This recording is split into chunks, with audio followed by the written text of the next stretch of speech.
ये channel math king maker concept पे focus. आज हम पढ़ने वाले हैं क्लास 12 का चैप्टर 13 प्रोबेबिलिटी। आज इसका डे 3 है।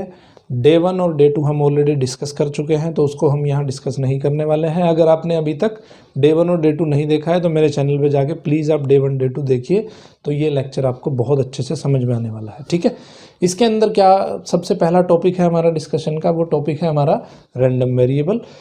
तो रैंडम वेरिएबल आपकी बुक में जो डेफिनेशन लिखी है उस डेफिनेशन को मैंने लिख दिया, लेकिन इस डेफिनेशन से आई डाउट कि आपको ये रैंडम वेरिएबल समझ में आने वाला है। लेकिन जब मैं एग्जांपल के थ्रू आपको समझाऊंगा तो तब आप इस डेफिनेशन को कोरिलेट कर पाएंगे। ठीक है, तो सबसे पहले हम एग्जाम्पल ही देख लेते हैं, क्योंकि डेफिनेशन से जब समझ में नहीं आने वाला तो उसको पढ़ के क्या फ़ायदा है। ठीक है, तो एक एग्जाम्पल लेते हैं हम।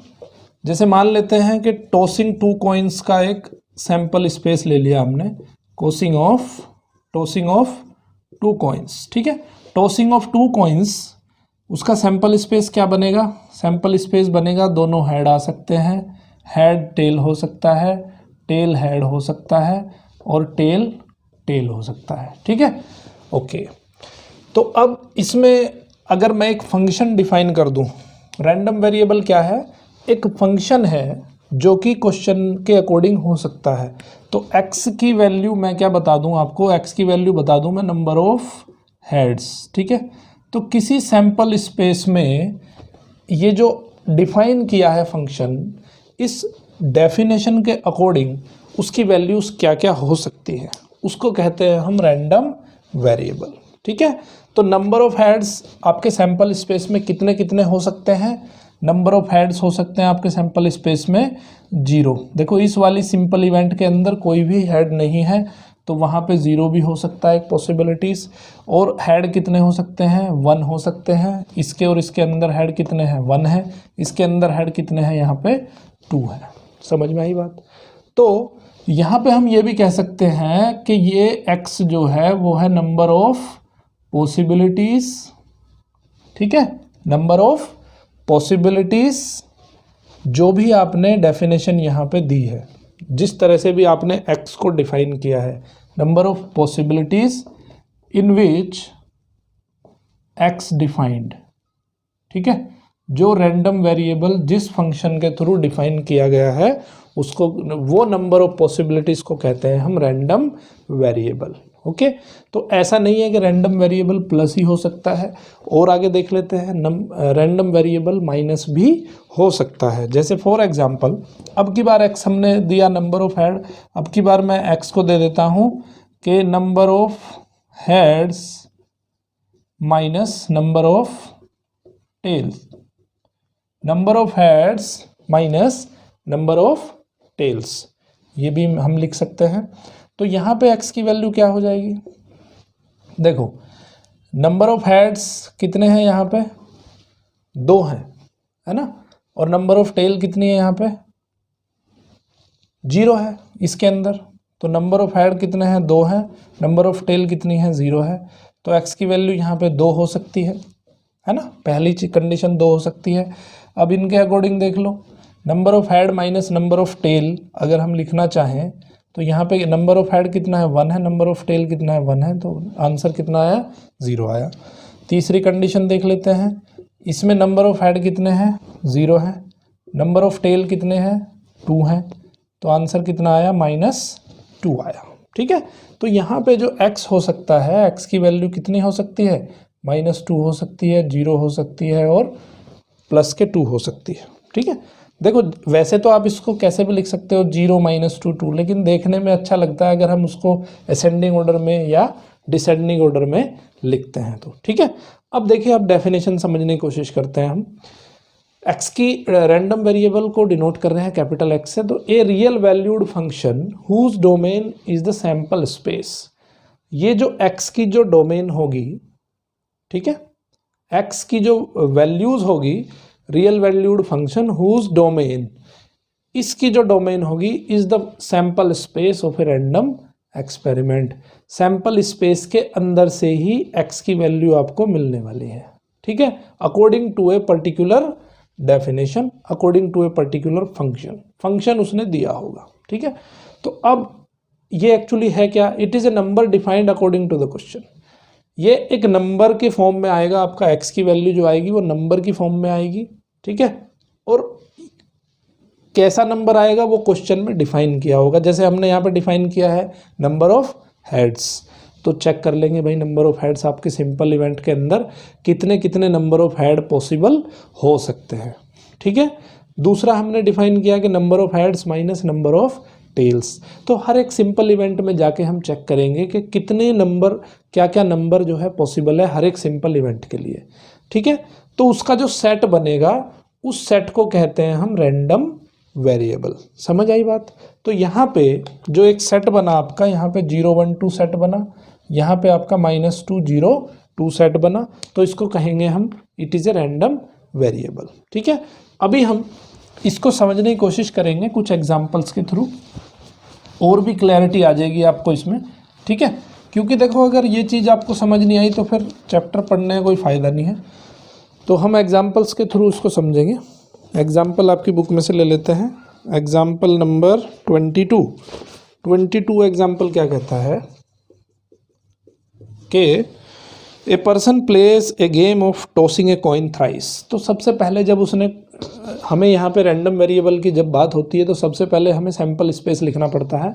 तो यहाँ पे tossing a coin thrice, tossing a coin thrice, उसका सैम्पल स्पेस क्या बनेगा, तो सबसे पहले वो लिख लो। तो एस क्या बनेगा, एच एच एच बनेगा, सबसे पहला एच एच टी बनेगा, ठीक है, एच टी एच बनेगा, और टी एच एच बनेगा, ठीक है, और क्या बन जाएगा T T T T H बनेगा, ओके। अब क्या बनेगा, टी एच टी बन जाएगा, एच टी टी हो गया। एक बनेगा आपका एच टी टी बनेगा, एक बनेगा टी टी टी बनेगा, ठीक है। कितने हो गए, टोटल होते हैं इसमें 8, ठीक है। क्योंकि हर एक कॉइन को 2 × 2 × 2 कितनी पॉसिबिलिटीज़ हो गई, 8 पॉसिबिलिटीज़ हो गई। तो यहाँ पे टोटल हो गई हमारे पास 8 पॉसिबिलिटी सैम्पल स्पेस की, ठीक है, ओके। उसके बाद कहता है कि for each head he is given by ₹2 by the organiser. तो अगर उसको हेड मिलता है, हर एक हेड के लिए ऑर्गेनाइजर उसको कितने रुपए देता है, ₹2 देता है ऑर्गेनाइजर, ठीक है, ओके। तो अब हम हर एक सिंपल इवेंट के लिए फाइंड कर लेंगे कि भाई उसको कितने रुपीस मिले हैं, ओके। तो अब यहाँ पे अगर हम बात करते हैं तो वो एक्स की टर्म में ही पूछ रहा है, रुपीस की टर्म्स में ही पूछ रहा है वो रैंडम वेरिएबल। तो वो क्या कह रहा है कि जो अगर एक हेड आता है, एक हेड आने पे उसको कितने रुपए मिलते हैं, ₹2 मिलते हैं, और अगर टेल आता है तो उसको देने पड़ते हैं ₹1.5 टू द ऑर्गेनाइजर, ऑर्गेनाइजर को देने पड़ता है ₹1.5। Let x denote the amount gained और lost by the person. X की वैल्यू हमें फाइंड करनी है, ठीक है, हर एक सिंपल इवेंट के लिए, ठीक है। तो show that X is a random variable and exhibit it as a function on the sample space of the experiment. तो अभी हमें क्या करते हैं कि हर एक सिंपल इवेंट के लिए एक्स की वैल्यू हम फाइंड कर लेते हैं, ठीक है। तो यहाँ पे क्या होगा, एक्स एच एच एच के लिए कितना होगा, देखो यहाँ पे तीनों हेड हैं, तो एक हेड आएगा तो उसको कितने रुपीज़ मिलेंगे ऑर्गेनाइजर से, ₹2 मिलेंगे। तो ₹2 और 3 हेड, तो टोटल कितना हो गया, ₹6 हो गया। समझ आई बात, ओके। अब हम x H H T find कर लेंगे। अब देखो इनमें क्या खास बात है, इनमें खास बात यह है कि तीनों के अंदर दो हेड हैं और एक टेल है, तो इनकी सबकी वैल्यू बराबर ही आएगी। एच एच टी ले लो या एक्स एच टी एच ले लो या एक्स टी एच एच ले लो, ठीक है। तो ये कितनी आने वाली है, 2 तो हेड हैं यहाँ पे, तो उसको हेड के लिए मिलते हैं ₹2, तो 2 हेड हैं तो 2 × 2 ₹4 हो गए। एक टेल है तो उसके लिए उसको देने पड़ेंगे पैसे, कितने रुपीस, ₹1.5। तो टोटल प्रॉफिट कितना हुआ, टोटल प्रॉफिट हुआ आपका 4 - 1.5 दैट इज ₹2.5। सिंपल चीज़ है, ओके। अब हम बाकी सब सिंपल इवेंट के बारे में बात करते हैं। देखो ये वाली सिंपल इवेंट में क्या खास बात है कि तीनों में के अंदर दो दो टेल हैं और एक हेड है, तो इन सबको हम इक्वल लिख सकते हैं। X T H T is equal to X H T T. ठीक है, इसकी वैल्यूज कितनी हो जाएंगी, इसमें एक तो हेड है तो 2 × 1, एक हेड के लिए उसको 2 रुपये मिलेंगे, लेकिन माइनस कितने होंगे, 2 टेल के पैसे माइनस होंगे, 2 × 1.5, तो ये वैल्यू कितनी आ जाएगी, 2 - 3 दैट इज -1 रुपीज़। तो अब की बार क्या हुआ, उसको लॉस हुआ, कितने रुपए का, 1 रुपये का लॉस हुआ। अगर हम x T T T find करें तो इसकी वैल्यू क्या आएगी, देखो क्या आएगी, एक टेल के लिए उसको 1.5 रुपये ऑर्गेनाइजर को देने पड़ते हैं, तो यहाँ कितने टेल हैं, टोटल 3 टेल हैं, तो माइनस लिख दूँ, माइनस इंटू 3.1.5, तो आ जाएगा -4.5। तो x की वैल्यूज़ यहाँ क्या क्या आ गई, सबसे छोटी वैल्यू कितनी है, -4.5, दूसरी वैल्यू है -1, तीसरी वैल्यू है 2.5, चौथी वैल्यू है आपकी 6। समझ आई बात। तो ये हो गई इसकी प्रॉफिट और लॉस की टर्म्स में उसके रैंडम वेरिएबल। ठीक है, तो -4.5 का मतलब क्या है कि उसको जो है 4.5 रुपीज़ का लॉस हुआ, यहाँ पे 1 रुपये का लॉस हुआ, यहाँ पे 2.5 का लॉस हुआ, यहाँ पे 6 रुपीज़ का लॉस हुआ। तो अगर ये हम टॉसिंग 3 कॉइन्स अगर करते हैं, ये वाली सैम्पल स्पेस अगर लिखते हैं, तो इस सैम्पल स्पेस के अंदर जो उसने डेफिनेशन दी है उस डेफिनेशन के अकॉर्डिंग रैंडम वेरिएबल की वैल्यू सिर्फ ये हो सकती है, इसके अलावा कुछ वैल्यू नहीं हो सकती है। समझ में आई बात। ओके, तो अभी हम एग्जाम्पल नंबर 23 एक एग्जाम्पल और इसके ऊपर देख लेते हैं, तो चीज़ें और बहुत अच्छे से क्लियर हो जाएंगी। ठीक है, क्योंकि जितने ज़्यादा आप क्वेश्चन करोगे आपके मन के डाउट उतने ही दूर होते चले जाएंगे। तो एग्जाम्पल नंबर 23 कहता है कि एक बैग है, ए bag contains 2 white and 1 red ball. Bag के अंदर 2 तो हैं वाइट बॉल, और इन 2 वाइट बॉल को हम किससे लिखते हैं, मान लेते हैं कि W1 और W2 से लिख लेते हैं, और यहाँ पे 1 है रेड बॉल, तो इसको हम R से लिख लेते हैं। ठीक है, ओके। उसके बाद कहता है कि 1 ball is drawn at random and then put back into the box after noting its colour, the process is repeated again. अब ये प्रोसेस क्या है कि बार बार रिपीट होता है, और यहाँ पे x उसने दिया है कि x क्या है, x है, x डिनोट द, ये x क्या है, the number of red balls recorded in the 2 draws, recorded in the 2 draws. 2 बार बॉल ड्रॉ की, ठीक है, और बॉल ड्रॉ की लेकिन उसको रिप्लेस भी कर दिया। जैसे मान लेते हैं एक बॉल ड्रॉ करी तो फिर उसका कलर नोट कर लिया, कलर नोट करने के बाद में वो बॉल अगेन फिर हमने बैग के अंदर रख दी। तो क्या क्या पॉसिबिलिटीज़ हो सकती हैं, 2 बॉल निकालने की क्या क्या पॉसिबिलिटीज़ हो सकती हैं। सबसे पहले हम सैम्पल स्पेस लिखते हैं। ठीक है, तो सैम्पल स्पेस लिखेंगे तो देखो सबसे पहला पॉसिबिलिटी क्या है कि पहली बॉल जो है वाइट निकाले, वो दूसरी बॉल भी उसकी वाइट निकले। तो पहली बार वाइट 1 ये वाइट 1 दोनों बार सेम बॉल भी निकल सकती है ना भाई, क्योंकि उसने बॉल रख दी ना वो वापस, तो वाइट 1 भी निकल सकती है, वाइट दूसरी बार निकालेगा तो हो सकता है वही बॉल निकल आए, है ना। उसके बाद वाइट 2 और वाइट 2 ये भी पॉसिबिलिटी हो सकती है ना। या इसको पहले वाइट 1 का ही समझ लो। पहले हम देख लेते हैं कि भाई एक पॉसिबिलिटी तो ये होगी कि वाइट 1 निकले, फिर हमने उस बॉल को उसके अंदर डाल दिया, दोबारा से बॉल निकाली, फिर से वही बॉल निकल आए, ये भी पॉसिबिलिटी हो सकती है। और क्या क्या हो सकता है कि पहले वाइट 1 निकल गई, है ना, फिर दोबारा जब बॉल निकाली तो वाइट 2 निकल गई, ये पॉसिबिलिटी हो सकती है। एक और क्या पॉसिबिलिटी हो सकती है कि वाइट 1 निकल गई और रेड बॉल निकल गई, ये पॉसिबिलिटी भी हो सकती है ना। और क्या पॉसिबिलिटी हो सकती है कि पहली बॉल वाइट 2 निकली, दूसरी बॉल फिर वाइट 2 निकल गई, ये पॉसिबिलिटी हो सकती है। एक बॉल वाइट 2 निकली, वाइट 1 निकल गई दूसरी बॉल, ऐसा भी हो सकता है। और एक बार क्या है कि वाइट 2 निकली और रेड भी हो सकती है दूसरी बॉल, है ना। और ऐसा भी हो सकता है कि दोनों बार वो रेड ही निकल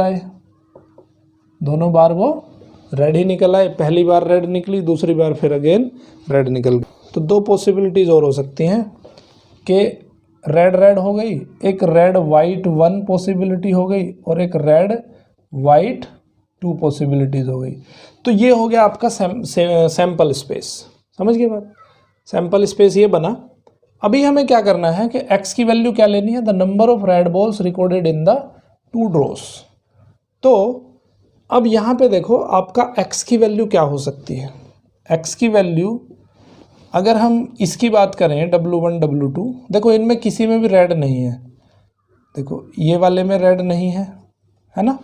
तो अगर हम बात करें x की वैल्यू की किसके लिए, W1 W1 इसके लिए भी बराबर आएगी और W1 W2 के लिए बराबर आएगी, यहाँ इसके लिए भी उतनी ही आएगी W2 W2, क्योंकि हमें रेड से कंसर्न है, ठीक है। इसके लिए भी उतनी आएगी X W2 W1, और किस किस में रेड नहीं है, ओके।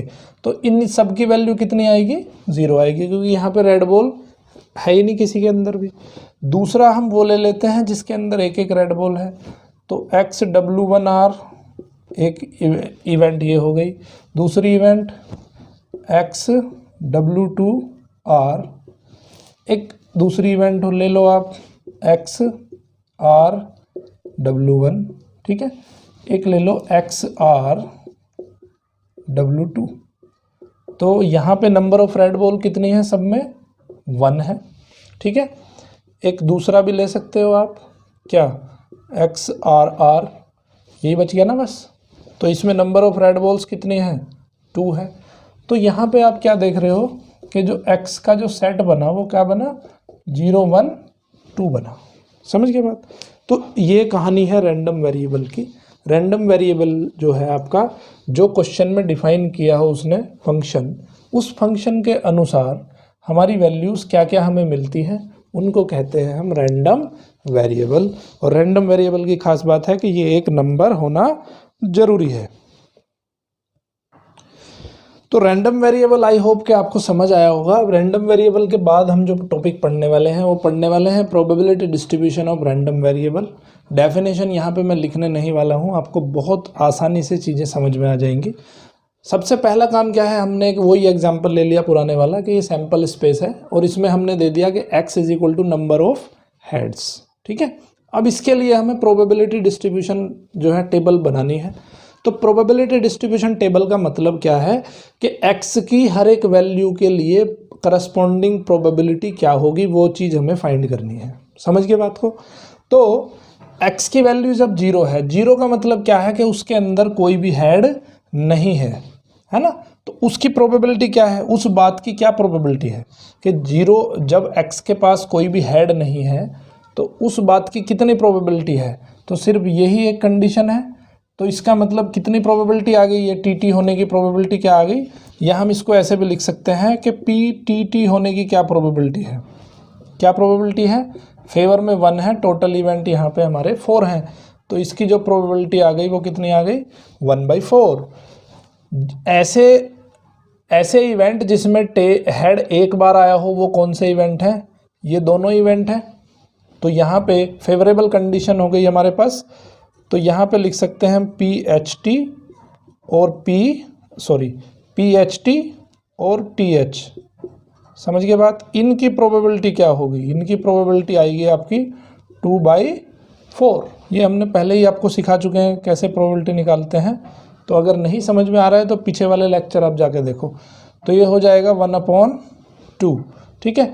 अब हम इस बात की प्रोबेबिलिटी निकालते हैं कि दोनों हेड ही हों हमारे, तो दोनों हेड होने की क्या प्रोबेबिलिटी है, 1/4 अगेन, ठीक है।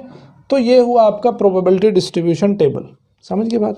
किसी भी रैंडम वेरिएबल का हम प्रोबेबिलिटी डिस्ट्रीब्यूशन टेबल जो बनाने का तरीका है हमारा, वो इस तरह से बनाते हैं कि भाई उस पर्टिकुलर रैंडम वेरिएबल के लिए प्रोबेबिलिटी की वैल्यू क्या होगी, जैसे 0 के लिए यहाँ प्रोबेबिलिटी 1/4 होगी। समझ गए बात। तो सबसे पहले अगर आपको प्रोबेबिलिटी डिस्ट्रीब्यूशन टेबल बनानी है तो सबसे पहले आपको रैंडम वेरिएबल ढूंढने पड़ेंगे।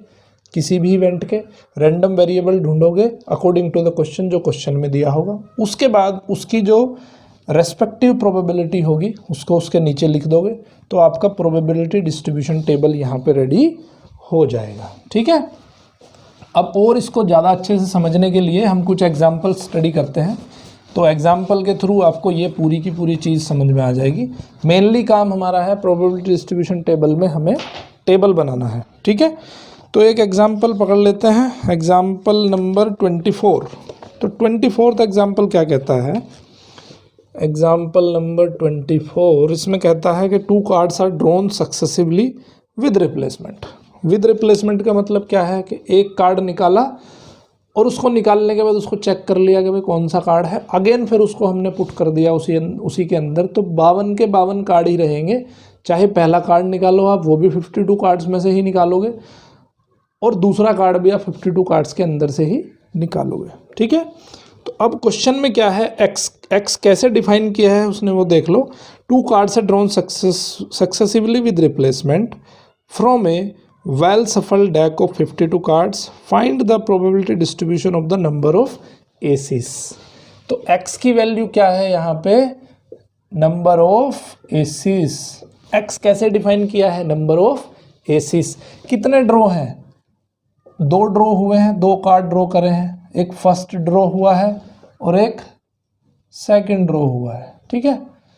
अब कितने कितने चांसेस हैं, फर्स्ट ड्रॉ में हो सकता है कि जो है एस ना आए, है ना। फर्स्ट ड्रॉ में हो सकता है, पहली कंडीशन क्या हो सकती है कि नॉट एस, फिर हमने उसको वापस रख दिया कार्ड को, फिर हम 52 कार्ड्स में से हमने कार्ड निकाला, इसमें भी हो सकता है कि एस ना आए, है ना। दोनों ही बात पॉसिबल है।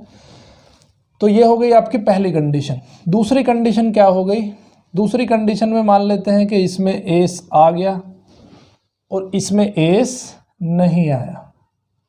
समझ गए बात, इसमें जो है एस नहीं आया, इसमें एस आ गया। अब तीसरी प्रोबेबिलिटी क्या हो सकती है कि इसमें भी एस आ गया और इसमें भी एस आ गया, ये प्रोबेबिलिटी हो सकती है। तो मुझे बताओ जरा कि जो पहली वाली कंडीशन है इसमें कितने नंबर ऑफ एसिस है, इसमें 0 नंबर ऑफ एसिस है, क्योंकि x की वैल्यू क्या है, नंबर ऑफ एसिस।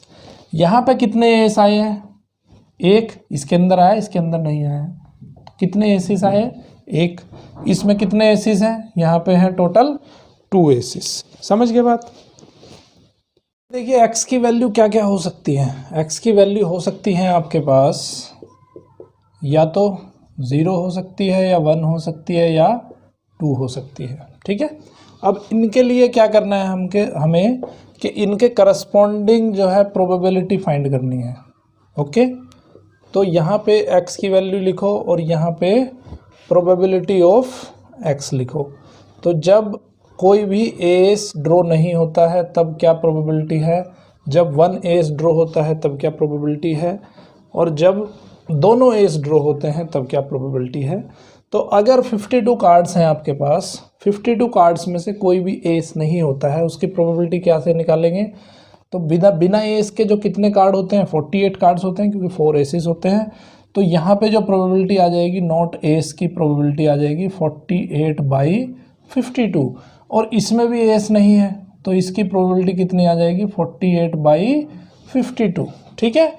तो अब देखो कंडीशनल इवेंट हो गई है, ये इवेंट कंडीशनल प्रोबेबिलिटी से इसको फाइंड करेंगे। ये इवेंट ऑलरेडी हो चुकी है, ये इवेंट उसके बाद हो रही है। ठीक है। जबकि ये इवेंट ऑलरेडी हो चुकी है, तो यहाँ पे क्या कंसेप्ट लगेगा, कंसेप्ट ऑफ मल्टीप्लिकेशन। ठीक है। तो टोटल प्रोबेबिलिटी कितनी आ जाएगी, 48 × 48। अगर हम प्रोबेबिलिटी की बात करें तो यहाँ पे प्रोबेबिलिटी जो आ जाएगी वो आ जाएगी 48/52 × 48/52। ठीक है।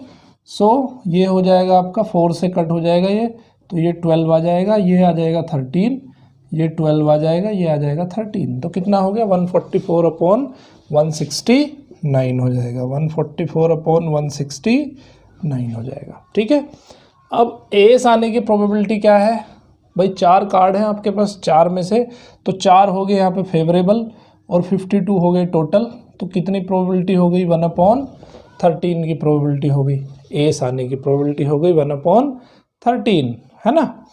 और नोट एस आने की प्रोबेबिलिटी क्या हो गई, नोट एस आने की प्रोबेबिलिटी हो गई आपकी 48/13, है ना। तो कितना हो गया 48/52, तो ये आ गया 12/13, है ना। अब ये देखो कि एक एस दो तरीके से आ सकता है ना। पहला तरीका क्या है कि पहले में एस निकल जाए, दूसरे में एस ना निकले। दूसरा तरीका क्या हो सकता है कि पहले में एस ना निकले, दूसरे में एस निकल जाए, है ना।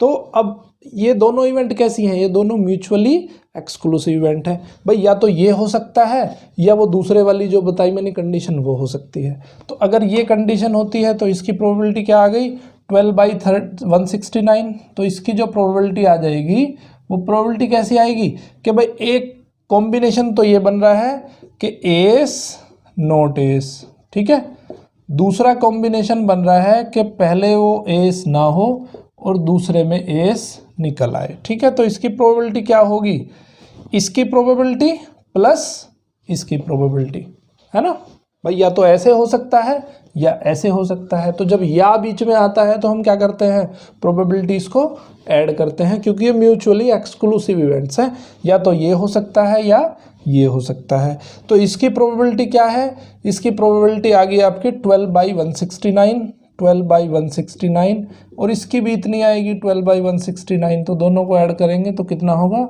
24/169, तो ये आ गया आपका 24/169, ओके। और जब दोनों ही एस हो जाएंगे तो उसकी प्रोबेबिलिटी क्या होगी, दोनों एस होंगे उसकी प्रोबेबिलिटी क्या आ जाएगी, पहला कार्ड निकाला वो भी एस, दूसरा कार्ड निकाला वो भी एस। तो पहला कार्ड जब एस, 4 एस होते हैं हमारे पास 52, इसकी प्रोबेबिलिटी 1/3, इसकी प्रोबेबिलिटी भी 1/13, दोनों एस होने की प्रोबेबिलिटी क्या आएगी 1/13 आएगी। तो टोटल प्रोबेबिलिटी क्या हो जाएगी इसकी, दोनों का मल्टीप्लिकेशन कर देंगे तो ये आ जाएगा 1/169, कितनी आ गई 1/169, ओके। अब एक खास बात इसमें आपको क्या देखने को मिलेगी कि अगर हम px को, टोटल px को अगर ऐड कर दें, ठीक है, इसका टोटल करें अगर हम px का, तो वो कितना आ रहा है 144/169, 24/169, 1/169, तो ये मिलेगा आपको 169/169, दैट इज इक्वल टू 1, ठीक है। तो ये भी एक ध्यान देने वाली बात है कि प्रोबेबिलिटी डिस्ट्रीब्यूशन टेबल के अंदर अगर सारी प्रोबेबिलिटी को ऐड करने के बाद 1 नहीं आ रहा है, इसका मतलब कुछ ना कुछ आपके क्वेश्चन में गड़बड़ है। तो प्रोबेबिलिटी डिस्ट्रीब्यूशन टेबल को चेक करने का ये भी एक तरीका है कि आपने क्वेश्चन को सही किया है या गलत किया है, ठीक है। अब इसको समझेंगे हम एग्जाम्पल नंबर 25 के माध्यम से। एग्जाम्पल नंबर 25 स्टडी कर लेते हैं। 25th एग्जाम्पल क्या कह रहा है कि find the probability distribution of number of doublets in 3 throws of a pair of dice. तो यहाँ पे क्या है, क्या हो रहा है, इवेंट क्या हो रही है, 3 throws of a pair of dice, dice के पेयर को जो है थ्रो किया जा रहा है। तो यहाँ पे x क्या है, x है गेटिंग ए डबलेट, x है गेटिंग नंबर ऑफ डबलेट्स कह सकते हैं इसको, ठीक है, गेटिंग, या x को कह दो number of doublets, number of doublets, ठीक है। तो कितने टोटल नंबर ऑफ डबलेट्स हो सकते हैं, डबलेट्स की पॉसिबिलिटीज़ क्या हो सकती है, पॉसिबिलिटीज़ ऑफ डबलेट्स, कौन कौन से डबलेट हो सकते हैं भाई, 1-1 हो सकता है, 2-2 हो सकता है, 3-3 हो सकता है, 4-4 हो सकता है, 5-5 हो सकता है और 6-6 हो सकता है। तो ये टोटल नंबर ऑफ डबलेट्स हो सकते हैं 1-1, 2-2, 3-3, 4-4, 5-5 और 6-6, ठीक है। तो कितने नंबर ऑफ डबलेट्स पॉसिबल है, तो उस पर थोड़ा डिस्कस करते हैं। पहले सबसे पहले हमें x की वैल्यू फाइंड करनी है। तो कितने थ्रो है हमारे पास टोटल, मान लेते हैं कि ये फर्स्ट थ्रो है, ये सेकंड थ्रो है और ये थर्ड थ्रो है, ठीक है। अब इसमें पॉसिबिलिटी मान लेते हैं हम क्या क्या आ सकती हैं। देखो ऐसा हो सकता है कि फर्स्ट थ्रो में नो डबलेट आ जाए, ठीक है, नो डबलेट। सेकंड में भी हो सकता है कि नो डबलेट हो, कोई भी डबलेट ना आए, क्योंकि दो डाइस को थ्रो कर रहे हो आप, जरूरी नहीं है कि दोनों का डबलेट आ जाए।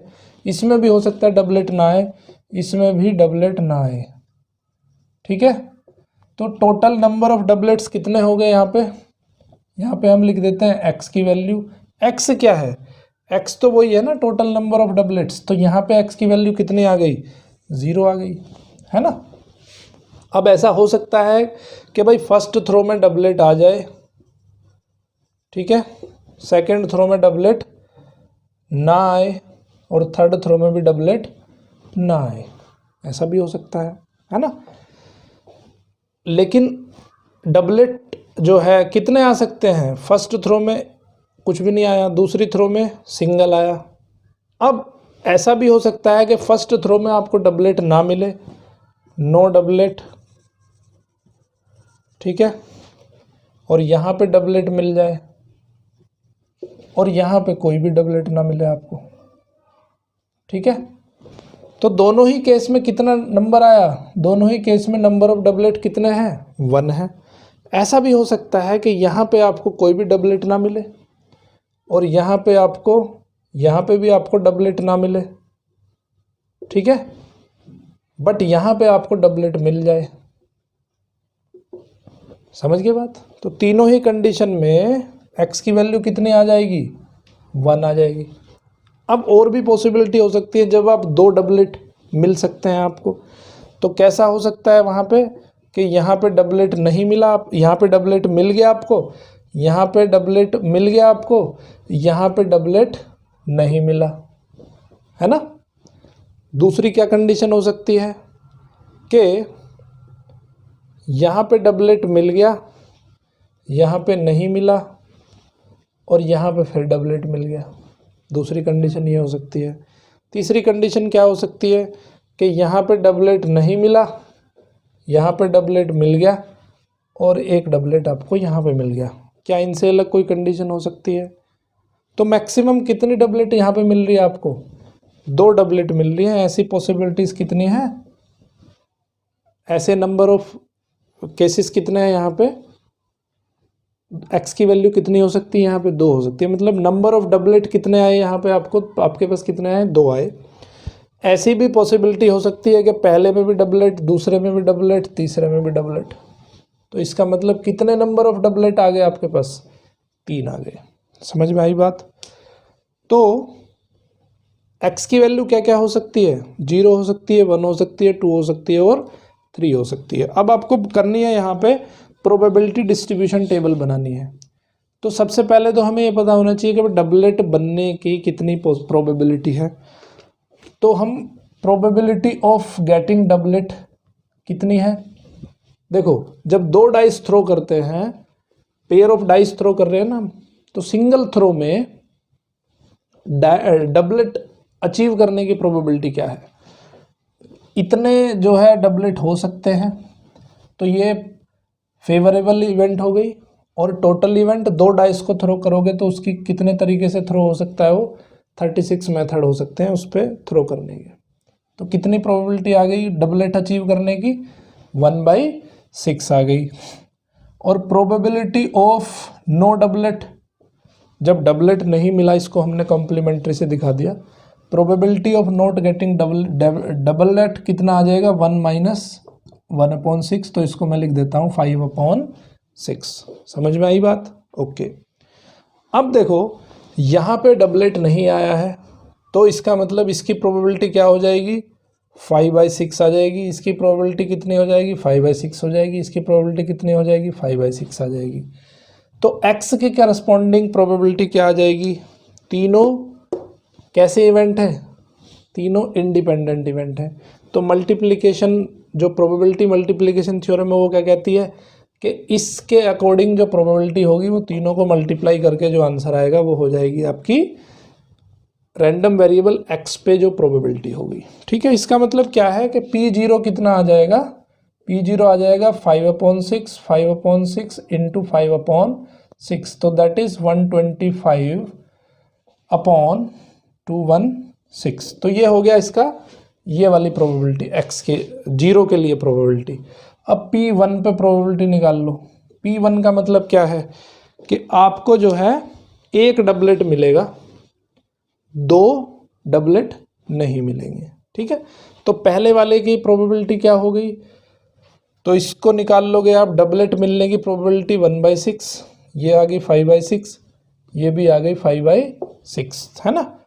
फिर यहाँ पे डबलेट नहीं मिला तो इसकी 5/6, इसकी 1/6, इसकी 5/6, इसकी आ गई 5/6, इसकी आ गई 5/6, इसकी आ गई 1/6। अब तीनों इवेंट कैसे हैं, तीनों इवेंट हैं आपके, देखो या तो कंडीशन 1 हो सकती है, या कंडीशन 2 हो सकती है, या कंडीशन 3 हो सकती है। तीनों ही कंडीशन में आपको एक ही डबलेट मिलने वाला है।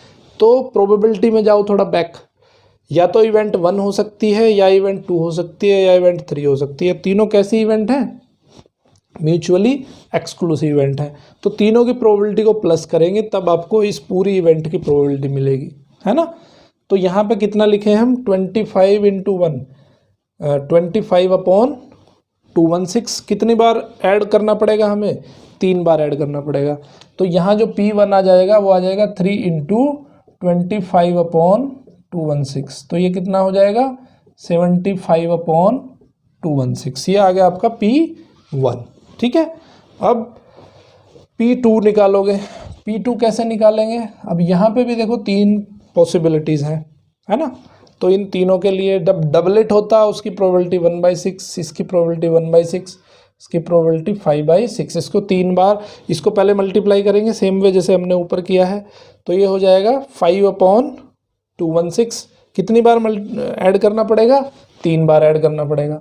तो 3 बार ऐड करेंगे 5/216 को, तो आ जाएगा 15/216, ठीक है। और P3 कितना होगा, P3 क्या आ जाएगा आपका, यहाँ पे भी 1/6, यहाँ पे भी 1/6 प्रोबेबिलिटी, यहाँ पे भी 1/6 प्रोबेबिलिटी, तो कितनी आ गई 1/216 आ गई प्रोबेबिलिटी, ठीक है। अब आपका आंसर सही है कि गलत है, उसको चेक करने का तरीका मैंने क्या बताया था कि सारी प्रोबेबिलिटी को ऐड करके देख लो और ये चेक करो कि भाई सबकी वैल्यू ऐड करने के बाद क्या 1 आ रही है। तो हम इसका पहले इसका डिस्ट्रीब्यूशन टेबल बना देते हैं, है ना। तो ये चीज़ मैंने आपको किस लिए समझाई कि जिससे आपको x का जो कंसेप्ट है थोड़ा और भी क्लियर हो जाए, रैंडम वेरिएबल की वैल्यू क्या हो सकती है। क्योंकि यहाँ पे दिक्कत क्या आती है कि रैंडम वेरिएबल क्या क्या हो सकता है, नंबर ऑफ पॉसिबिलिटीज़ क्या क्या हो सकती हैं रैंडम वेरिएबल की, उसकी दिक्कत आती है यहाँ पे। तो आई होप कि अभी रैंडम वेरिएबल में कोई दिक्कत नहीं आ रही होगी, आपको समझ में आ रहा होगा। तो रैंडम वेरिएबल 0, 1, 2, 3 ये पॉसिबिलिटी है। 0 के लिए प्रोबेबिलिटी कितनी है 125/216, 1 के लिए 75/216, 2 के लिए 15/216, 3 के लिए 1/216। सबको ऐड करके देख लो क्या 1 आता है, 125/216 प्लस 75/216, 15/216, 1/216 कितना हो गया 216/216, दैट इज इक्वल टू 1 आ गया। इसका मतलब क्या है कि हमने जो क्वेश्चन किया है वो क्वेश्चन हमारा बिल्कुल सही है। तो यहाँ से क्या है आप क्वेश्चन भी अपना चेक कर सकते हो कि आपने जो क्वेश्चन किया है वो सही है कि गलत है, ठीक है। ओके, अभी देख लेते हैं हम एग्जाम्पल नंबर 26 एग्जाम्पल क्या दिया है कि let x denote the number of hours you study, x denote the number of capital X denote the number of hours you study during a randomly selected school day. The probability that x can take the values x has the following form. ये x की value क्या क्या हो सकती है उसकी probability का ये उसने फंक्शन दिया है, ठीक है। क्या फंक्शन है कि अगर x की वैल्यू 0 है, मतलब अगर वो बिल्कुल भी स्टडी नहीं करता है तो उसकी प्रोबेबिलिटी कितनी है 0.1 है। अगर वो स्टडी 1 घंटा या 2 घंटे करता है तो उसकी प्रोबेबिलिटी कितनी है, kx है। अगर वो 3 या 4 घंटे स्टडी करता है तो उसकी प्रोबेबिलिटी है 5 - x, k × 5 - x। अगर वो उससे ज़्यादा स्टडी करता है तो उसकी प्रोबेबिलिटी कितनी है, 0 है। इसका मतलब क्या है कि मैक्सिमम वो 4 घंटे ही स्टडी करता है। ठीक है, तो अब हमें सबसे पहले फाइंड करना है कि वैल्यू ऑफ के। तो हम क्या करेंगे, प्रोबेबिलिटी डिस्ट्रीब्यूशन टेबल बनाएंगे, उसकी हेल्प लेते हुए हमें क्वेश्चन करने में बहुत आसानी हो जाएगी। तो यहाँ पे हम x लिखते हैं और यहाँ पे लिख देते हैं हम px। ठीक है, x की वैल्यू जब 0 है तो px कितना है, 0.1 है। जब x की वैल्यू 1 है तो kx, x की वैल्यू 1 रखोगे इसमें तो वैल्यू क्या हो जाएगी, k हो जाएगी। जब x की वैल्यू 2 है, जब वो 2 आवर्स स्टडी करता है तो यहाँ पे x की जगह 2 रखोगे तो ये हो जाएगा क्या, 2k हो जाएगा। जब वो 3 आवर्स स्टडी करता है तो x की वैल्यू जब 3 रखोगे तो 5 - 3 2 आ जाएगा, 2 × k 2k आ जाएगा। और जब वो 4 आवर्स स्टडी करता है तो x की जगह पे 4 रखेंगे, 5 - 4 दैट इज़ 1, तो ये आ जाएगा k। और जब वो इससे ज़्यादा स्टडी करता है, अदरवाइज लिख दो यहाँ पे, अदरवाइज, तो इसकी प्रोबेबिलिटी कितनी है, 0 है। ठीक है, तो हमने क्या पढ़ा है प्रोबेबिलिटी डिस्ट्रीब्यूशन टेबल में कि summation of P I is equal to कितना होता है, 1 होता है ना। तो सबको ऐड करने पे कितना आना चाहिए, 1 आना चाहिए। 0.1 + k + 2k + 2k + k + 0 is equal to कितना होगा, 1 होगा। तो k + 2k 3, 3 + 2 5, 5 + 1 6 आ गया। और ये 0.1 को भी उधर ले जाओगे तो यहाँ पे आ गया 6k इज इक्वल टू 1 - 0.1, तो ये आ गया आपका 0.9। तो k की वैल्यू आ जाएगी आपकी 0.9/6। ठीक है, तो इसको हम लिख सकते हैं 9/60। कैलकुलेशन कर लो, 3 3 × 9 320। ठीक है, तो ये आ गया आपका 3/20, वैल्यू आ गई 3/20, दैट इज़ 0.15। तो फर्स्ट क्वेश्चन आपका हो गया, आपने k की वैल्यू फाइंड कर ली। अब आपको फाइंड करनी है सेकंड में क्या करना है, what is the probability that you should study at least 2 hours. तो उस बात की क्या प्रोबेबिलिटी है कि आप जो है कम से कम 2 घंटे पढ़ो। ठीक है, तो कम से कम 2 आवर्स स्टडी करनी है, उससे ज़्यादा भी स्टडी हो सकती है। ठीक है, समझ गए बात। तो कम से कम 2 घंटे या उससे ज़्यादा, तो कौन सी प्रोबेबिलिटी हो गई वो, या तो 2 घंटे या उससे ज़्यादा। इसका मतलब ये वाली चीज़ की बात कर रहे हैं हम, है ना, या तो 2 घंटे या उससे ज़्यादा, कम से कम 2 घंटे तो पढ़ाई करनी ही करनी है। तो उस बात की प्रोबेबिलिटी क्या आ गई, p एट लीस्ट 2 आवर्स। तो देखो ये जो प्रोबेबिलिटी डिस्ट्रीब्यूशन टेबल हमने पढ़ी है, इसका कितना फ़ायदा है। अलग अलग तरह से आपको प्रोबेबिलिटी फाइंड नहीं करनी, इसी से प्रोबेबिलिटी निकल जाएगी, क्योंकि इनको ऐड कर दोगे आप तो एटलीस्ट 2 आवर्स वाली प्रोबेबिलिटी आ जाएगी, मतलब कम से कम तो 2 घंटे वो पढ़ता ही है। तो ये प्रोबेबिलिटी कितनी आ गई total, 2k + 2k + k that is 5k। तो वैल्यू रख दो यहाँ पे 5 × 0.15, तो ये प्रोबेबिलिटी कितनी आ गई, 0.75 आ गई। ठीक है, अब ये तो था इसका पहला पार्ट। अब इसका दूसरा पार्ट क्या है कि एग्जैक्टली 2 आवर्स। तो एग्जैक्टली 2 आवर्स का मतलब क्या है कि ये इस वाले की बात कर रहा है।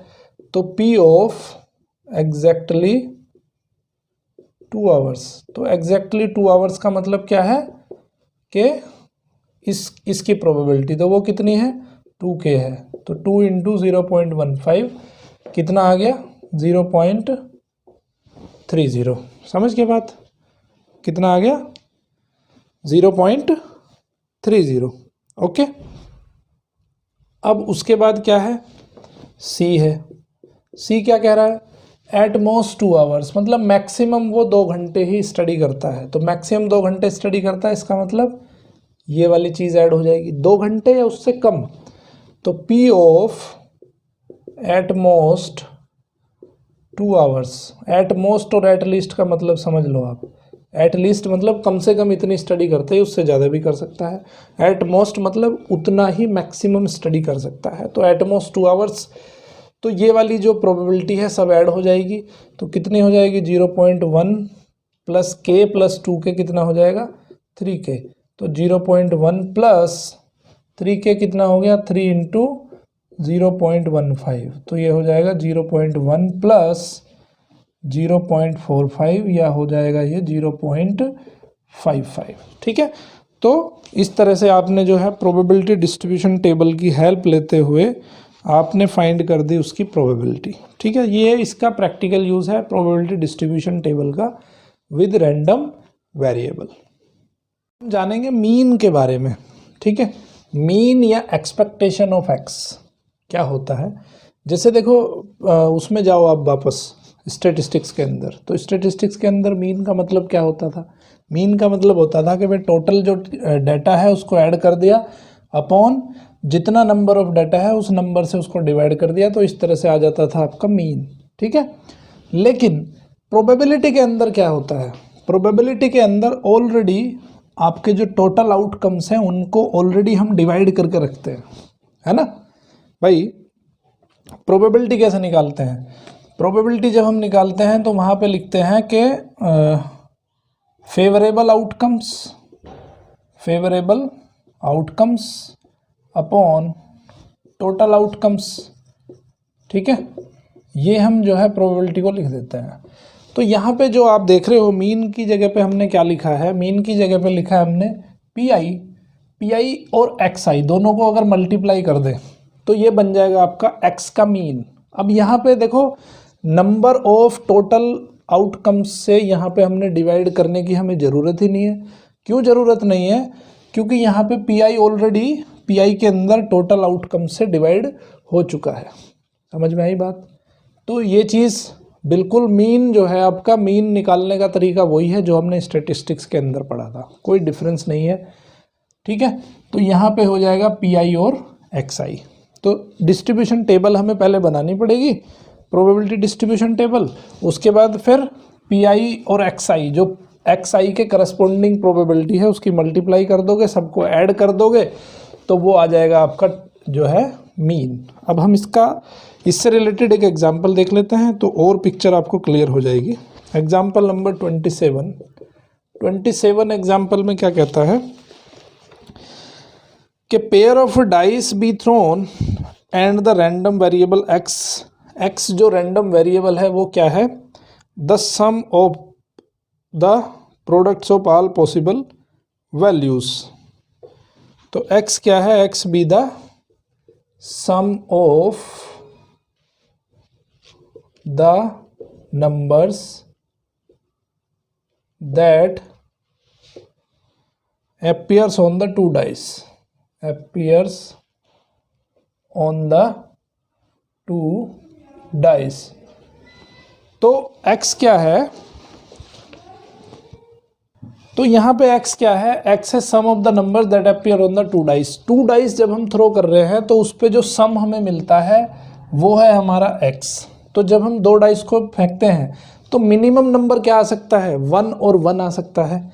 तो यहाँ पे जो मिनिमम नंबर हमें मिलेगा वो मिलेगा, दोनों का सम करने के बाद 2 मिलेगा, फिर 3 मिल सकता है, 4 मिल सकता है, मैक्सिमम कितना मिल सकता है 12 मिल सकता है। अगर 6 दोनों डाइस पे आ जाए तो कितना मिलेगा 12 मिलेगा। तो कितनी यहाँ पे अभी सबसे पहला काम हमें क्या करना है कि प्रोबेबिलिटी डिस्ट्रीब्यूशन टेबल बनानी है। ठीक है, प्रोबेबिलिटी डिस्ट्रीब्यूशन टेबल बनानी है, उसके बाद में हम मीन फाइंड कर पाएंगे। तो यहाँ पे क्या क्या पॉसिबिलिटीज़ हैं एक्स की वैल्यू हो सकती है, सबसे पहली वैल्यू 2 हो सकती है, 3 हो सकती है, 4 हो सकती है, 5, 6, 7, 8, 9, 10, 11 और 12 हो सकती है वैल्यू। ओके, अब यहाँ पे लिखेंगे हम कि करस्पॉन्डिंग प्रोबेबिलिटी क्या होगी। देखो जब हम डाइस को थ्रो करते हैं तो टोटल कितने आउटकम्स होते हैं, उसके टोटल आउटकम्स होते हैं उसमें 36। ठीक है, 36 आउटकम्स हो सकते हैं डाइस को थ्रो करने के बाद। 1 हो सकता है, 1 से लेके 6 तक, 1 1 1 2 1 3 1 4 1 5 1 6, ये पॉसिबिलिटीज़ हो सकती हैं। 2 1 2 3 2 3, ये हम पहले ही डिस्कस कर चुके हैं ऑलरेडी लास्ट प्रीवियस क्लासेस के अंदर, तो टोटल प्रोबेबिलिटीज़ वहाँ कितनी हो जाएंगी, 36 हो जाएंगी। 1-1 जो उसमें आएगा, 1-1 आने की प्रोबेबिलिटी क्या होगी, P11। तो ये कितनी प्रोबेबिलिटी हो जाएगी, एक इसका फेवर में है, एक ही बार हो सकता है ये तो 1/36, तो इसकी प्रोबेबिलिटी आ जाएगी 1/36। ठीक है, समझ आई बात। अब P3 कितनी तरीके से आ सकता है, दोनों डिजिट का सम 3 कितने तरीके से हो सकता है भाई, या तो 1-2 आए या 2-1 आए, दो तरीक़ों से ही हो सकता है ये। तो इसकी प्रोबेबिलिटी क्या आ जाएगी, 2/36 यानी कि 1/18। तो इसकी प्रोबेबिलिटी आ गई 1/18। ठीक है, और तीसरी क्या कंडीशन हो सकती है, दोनों डिजिट का सम 3 कैसे हो सकता है। ठीक है, तो 3 होने की ये पॉसिबिलिटीज़ आ गई। अब दोनों डिजिट का सम 4 कैसे हो सकता है, P4 होने की क्या क्या टेक्निक्स हैं, या तो भाई 1-3 आ सकता है, या 3-1 आ सकता है, या 2-2 आ सकता है। इन टोटल 3 तरीक़ों से ही दोनों डिजिट का सम 4 हो सकता है। तो ये आ जाएगा आपका, इसकी प्रोबेबिलिटी 3/36 यानी कि 1/12। ठीक है, तो इसकी प्रोबेबिलिटी आ गई 1/12। अब P5 की प्रोबेबिलिटी निकाल लें, दोनों डिजिट का सम 5 कब होगा, उसकी क्या क्या कंडीशन रहेंगी। P या तो 1-4 हो, या 4-1 हो, 2-3 हो, 3-2 हो, है ना, और भी कुछ हो सकता है, 1-4, 4-1, 2-3, 3-2, इन तरीक़ों से आ सकता है 5। तो ये हो जाएगा कितना, 4/36, तो ये आ जाएगा 1/9। तो इसकी प्रोबेबिलिटी आ गई 1/9। अब 6 दोनों डिजिट का सम 6 कैसे हो सकता है, या तो 1-5 आए, या 5-1 आए, है ना, या फिर 2-4 आए, या 4-2 आए, या फिर 3-3 आए। तो इस तरह से दोनों डिजिट का सम जो है 5 हो सकता है। तो इसकी प्रोबेबिलिटी आ जाएगी 5/36, तो ये हो जाएगा 5/36। ठीक है, सिमिलरली हम फाइंड कर लेंगे कि दोनों डिजिट का सम 7 कब हो सकता है, जब 1-6 आए और 1-6 आए, 6-1 आए, एक तो ये कंडीशन हो गई। फिर आ गया 2-5 और 5-2, एक आ गया 3-4। ठीक है, 3-4 या 4-3, इस तरह से भी जो है ये टोटल तरीके हैं जिन तरीक़ों से मिलके वो 7 सम हो जाएगा उसका। तो कितने हो गए, 6/36। ठीक है, तो ये आ जाएगा 1/6, तो इसकी वैल्यू आ गई 1/6। अब हम 8 का तरीका निकालेंगे। 8 कैसे आ सकता है भाई, या तो 1-6 तो 7 हो गया, तो ये 2 से शुरू होगा, 2-6 या 6-2, 3-5 या 5-3 और 4-4। ये कितने तरीके हो गए, 1 2 3 4 5, फेवरेबल 5 हो गए, टोटल यहाँ पे 36 हैं। तो इसका जो आ गया 8 होने का तरीका कितना आ गया, 8 होने की प्रोबेबिलिटी आ गई 5/36। इसी तरह से 9 की, तो 9 में 3-6 हो जाएगा, 6-3 हो जाएगा, 4-5 हो जाएगा, 5-4 हो जाएगा। क्या और तरीका है कोई, नहीं है, तो ये आ जाएगा 4/36 यानी कि 1/9। ये आ गया 1/9। अब P दोनों डिजिट का सम 10 होने की क्या कंडीशन है, जब 4-6 हो, 6-4 हो, या 5-5 मिले आपको डाइस के ऊपर, तो ये आ जाएगा 3/36 यानी कि 1/12। तो ये हो गया 1/12। ठीक है, इसकी प्रोबेबिलिटी निकाल लो 11 होने की, तो ये आ जाएगा P5-6-6-5। तो कितना आ गया, 2/36 यानी कि 1/18। तो ये हो जाएगा 1/18। ठीक है, और 12 आने की प्रोबेबिलिटी क्या है, 6। एक कंडीशन रहेगी P6-6 दैट इज़ 1/36। तो ये आ जाएगा 1/36। ठीक है, अब हमें फाइंड करना है मीन।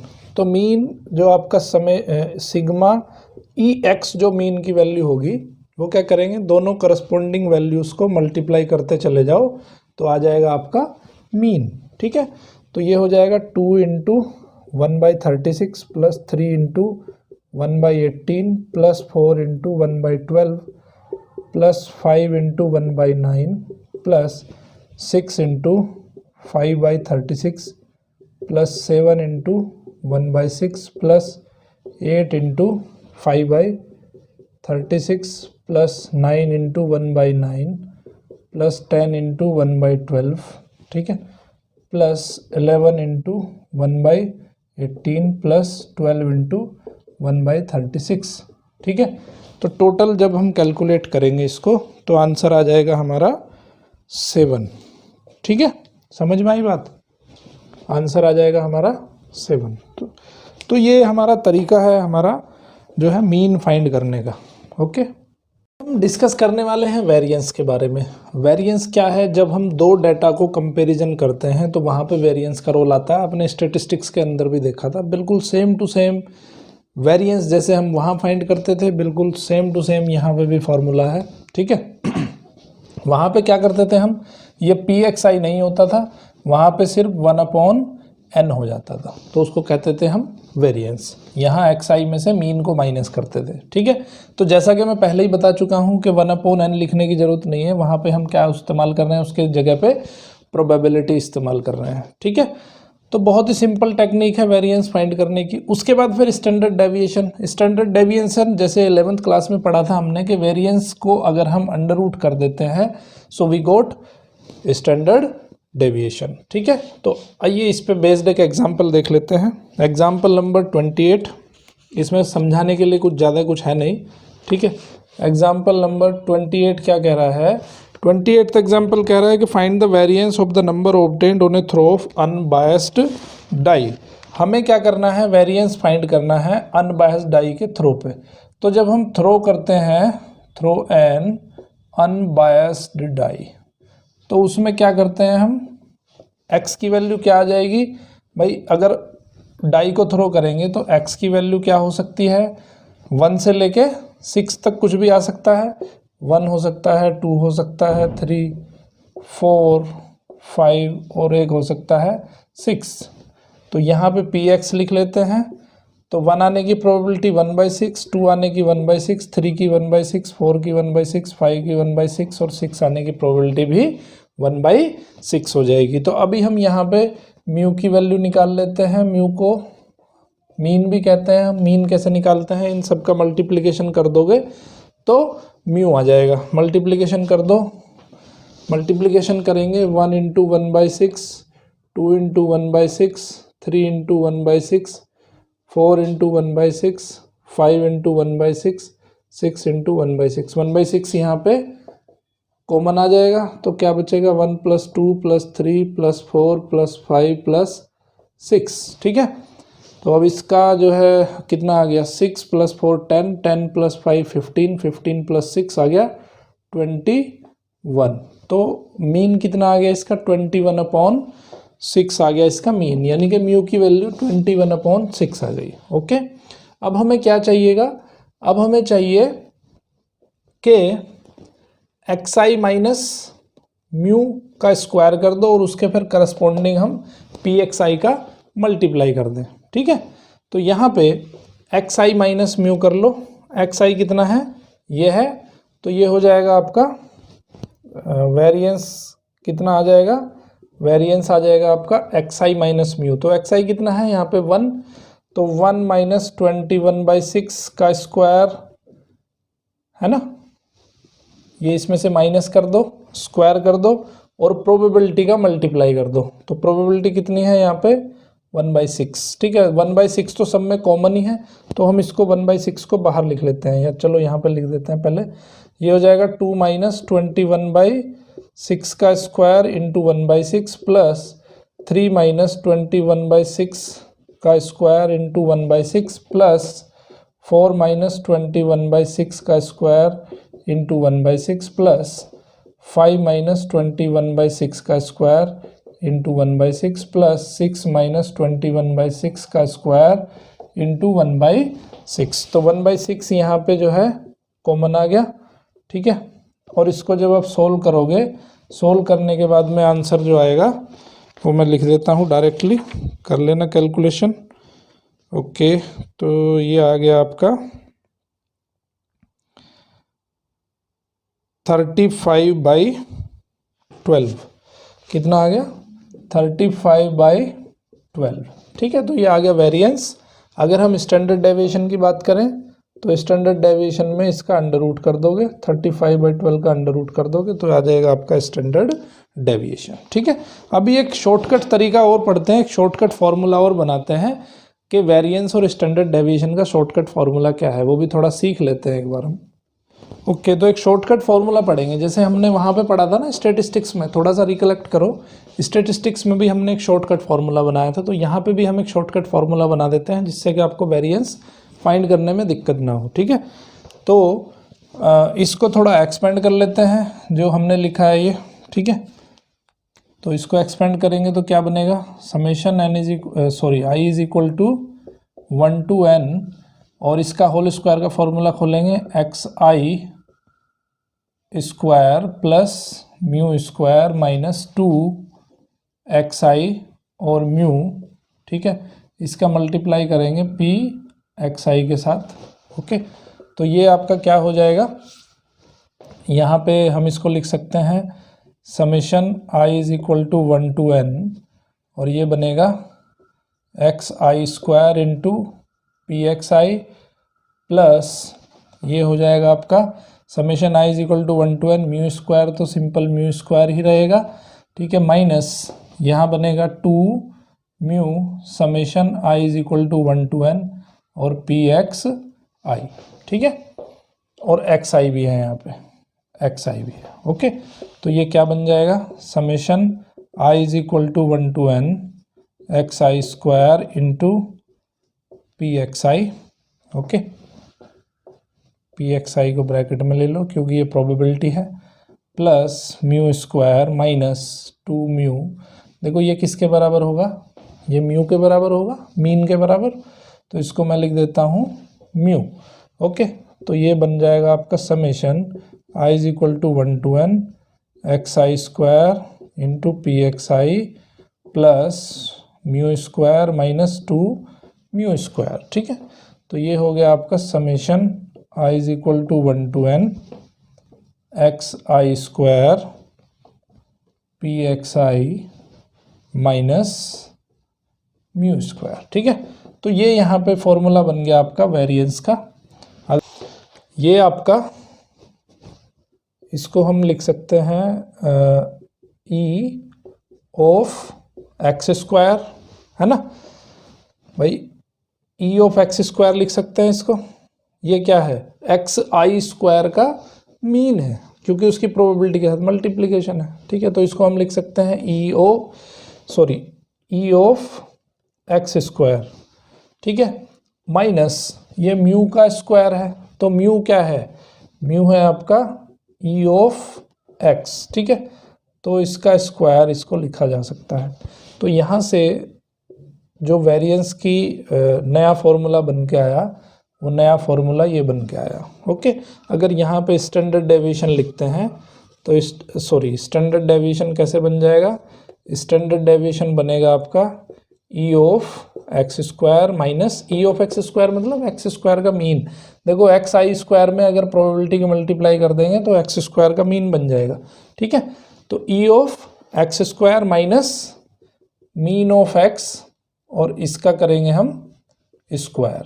तो ये इसका भी करना है अंडर रूट, क्योंकि वेरिएंस का अंडर रूट करेंगे तो बनेगा हमारे पास स्टैंडर्ड डेविएशन। तो जो हमने अभी लास्ट एग्जाम्पल किया, आपको सोल्व करके दिखाया, उस लास्ट एग्जाम्पल को हम इस तरीके से भी कर सकते हैं अगर कैलकुलेशन से बचना है तो। ठीक है, तो वहाँ पे कैलकुलेशन आपकी रिड्यूस हो जाएगी।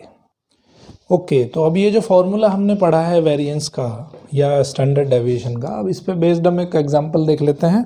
आपकी बुक में दिया है example number 29। 2 cards are drawn simultaneously और सक्सेसिवली विदाउट रिप्लेसमेंट। यहाँ पे ध्यान रखना है कि 2 कार्ड निकाले गए हैं लेकिन विदाउट रिप्लेसमेंट। एक निकाल लिया गया, उसके बाद उसको उसमें दोबारा रखा नहीं गया है। ठीक है, तो एक कार्ड निकालने के बाद कितने कार्ड बचेंगे? 51 कार्ड बचेंगे। Okay, from a well shuffled pack of 52 cards find the mean variance and standard deviation of the number of Kings. ठीक है, तो x क्या है? x यहाँ पे है नंबर ऑफ किंग्स, और ड्रॉ कितने हुए हैं, ड्रॉ हुए हैं 2, ठीक है। तो अब वहाँ पे जैसे मैंने आपको बताया था कि एक्स के नंबर कितने हो सकते हैं, एक्स की वैल्यू या तो 0 हो सकती है, भाई कोई से भी ड्रॉ में अगर किंग नहीं आया तो उसकी तो वहाँ पे रैंडम वेरिएबल का नंबर कितना हो जाएगा, 0 हो जाएगा। ऐसा हो सकता है कि 2 ड्रॉ किए उसमें से एक में जो है किंग आता हो तो रैंडम वेरिएबल 1 हो जाएगा। अगर दोनों के दोनों ही किंग हो गए तो ऐसी जो रैंडम वेरिएबल की वैल्यू कितनी हो जाएगी, 2 हो जाएगी। तो यहाँ पे x की केवल 3 पॉसिबिलिटीज़ हैं। अब हमें इनकी प्रोबेबिलिटी निकालनी पड़ेगी, है ना। टेबल बनाओ पहले, डिस्ट्रीब्यूशन टेबल, px बनाओ, यहाँ पे 0, यहाँ पे 1 और यहाँ पे 2। अगर 2 ड्रॉ किए हमने, दोनों में कोई भी किंग नहीं है, तो क्या प्रोबेबिलिटी आएगी।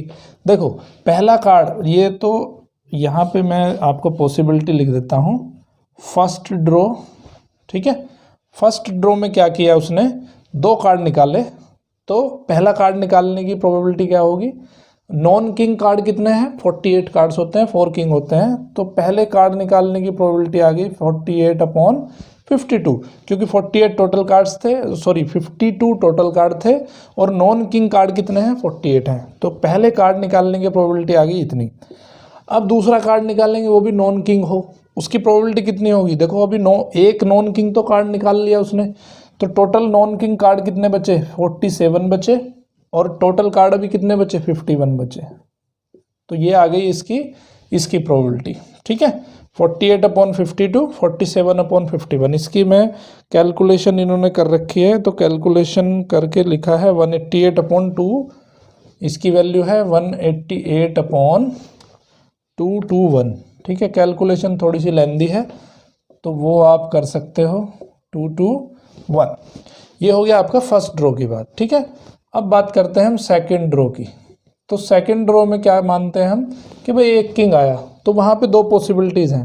पहली पॉसिबिलिटी क्या है कि 1 नॉन किंग, पहला कार्ड निकाला नॉन किंग आया, ठीक है, प्लस दूसरा कार्ड निकाला तो वो किंग आया, ठीक है।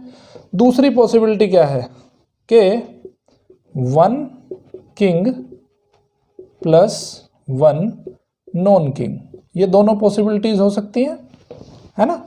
तो नॉन किंग निकालने की पॉसिबिलिटी क्या है, 48/52, है ना। और किंग निकालने की पॉसिबिलिटी क्या है, किंग निकालने की पॉसिबिलिटी कितनी होगी, टोटल किंग 4 है, लेकिन टोटल कार्ड कितने बचे हैं, 51 बचे हैं, ठीक है। तो ये आ गई प्रोबेबिलिटी।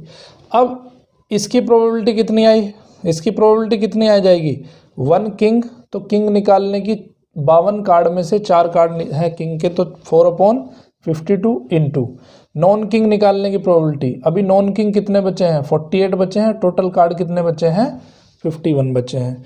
तो दोनों में से कोई सी भी इवेंट हो तो एक ही किंग आएगा, है ना। तो एक किंग आने की प्रोबेबिलिटी क्या हो गई, दोनों को ऐड कर दोगे तो ये 48 × 4, 52 × 51, 52 × 51 कितना हो गया, ये हो गया आपका, दोनों एक जैसे ही हैं तो डबल कर देंगे तो ये प्रोबेबिलिटी आ जाएगी आपकी, यानी कि इसको लिख देंगे हम P1 कितनी आ जाएगी, 2 × 48 × 4/52 × 51, ठीक है। इसको मैं कैलकुलेट करके लिख देते हैं, इसमें जो कैलकुलेशन है वो है 32/221, 32/221। तो ये आ गई प्रोबेबिलिटी 32/221, ठीक है। अब तीसरी कंडीशन पर डिस्कस करते हैं। तीसरी कंडीशन क्या है, थर्ड ड्रॉ कैसा है कि उसमें दोनों ही किंग हैं, है ना।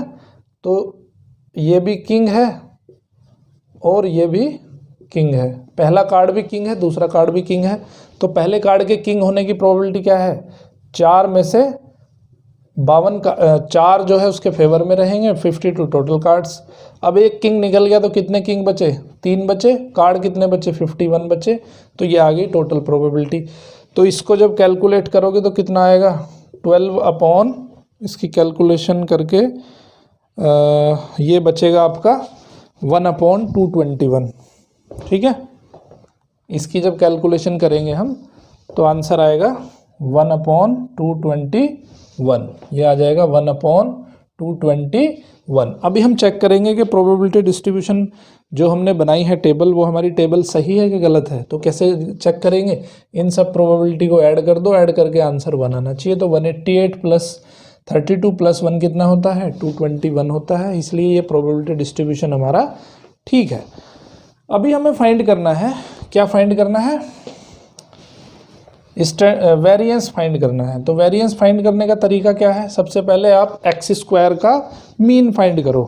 तो एक्स स्क्वायर का मीन कैसे फाइंड करेंगे, एक्स स्क्वायर का मीन कैसे फाइंड करेंगे, तो उसका तरीका क्या है कि एक्स स्क्वायर करो, 0 स्क्वायर तो 0 हो जाएगा, और ये हो जाएगा आपका 188/221, तो 0 ही रहेगा ये, प्लस इसका स्क्वायर करो 1 स्क्वायर इंटू 32/221 प्लस ये 2 स्क्वायर इंटू 1/221। आंसर जो इसका आएगा मैं डायरेक्टली लिख देता हूँ आपके पास, आंसर आ जाएगा इसका 36/221, 36/221। तो ये तो आपने एक्स स्क्वायर का मीन निकाल लिया, अब एक्स का मीन भी निकाल लो। एक्स का मीन कैसे, सिंपली इनकी multiply, 0 into 188/221 plus 1 into 32/221 plus 2 into 1/221। तो ये जो मीन आ गया आपका, मीन आ गया इसमें 34/221। देखो मैं डायरेक्टली लिख दे रहा हूँ यहाँ, जिससे कि टाइम बचे, ठीक है। तो अब आप वेरिएंस निकालोगे, तो वेरिएंस कैसे निकालते हैं कि एक्स स्क्वायर का मीन माइनस मीन का स्क्वायर, ठीक है। तो एक्स स्क्वायर का मीन कितना है 36/221 माइनस इसका मीन कितना है 34/221 का स्क्वायर, ठीक है। कैलकुलेशन करने के बाद में ये वैल्यू आ जाएगी 6800/221 का स्क्वायर। तो ये आ गया आपका वेरिएंस, ठीक है। स्टैंडर्ड डेविएशन क्या हो जाएगा इसका, √6800/221 स्क्वायर का अंडर रूट। ये जब कैलकुलेट करोगे तो कैलकुलेशन के बाद जो वैल्यू आ जाएगी वो आ जाएगी 0.37, ठीक है। तो ये देखो, ये आपका निकल गया स्टैंडर्ड डेविएशन। ये तरीका है इसको सोल्व करने का।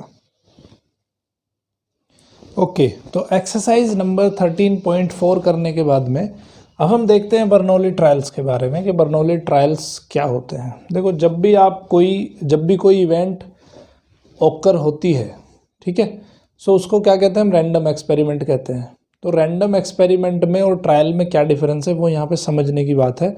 जैसे मानते हैं कि आप एक सिक्का उछाल रहे हो, ठीक है, सिक्का उछालने पे आप चाहते हो कि हेड आए। तो अगर हेड आता है इसका मतलब क्या है कि आपने जो चाहा था वो हो गया।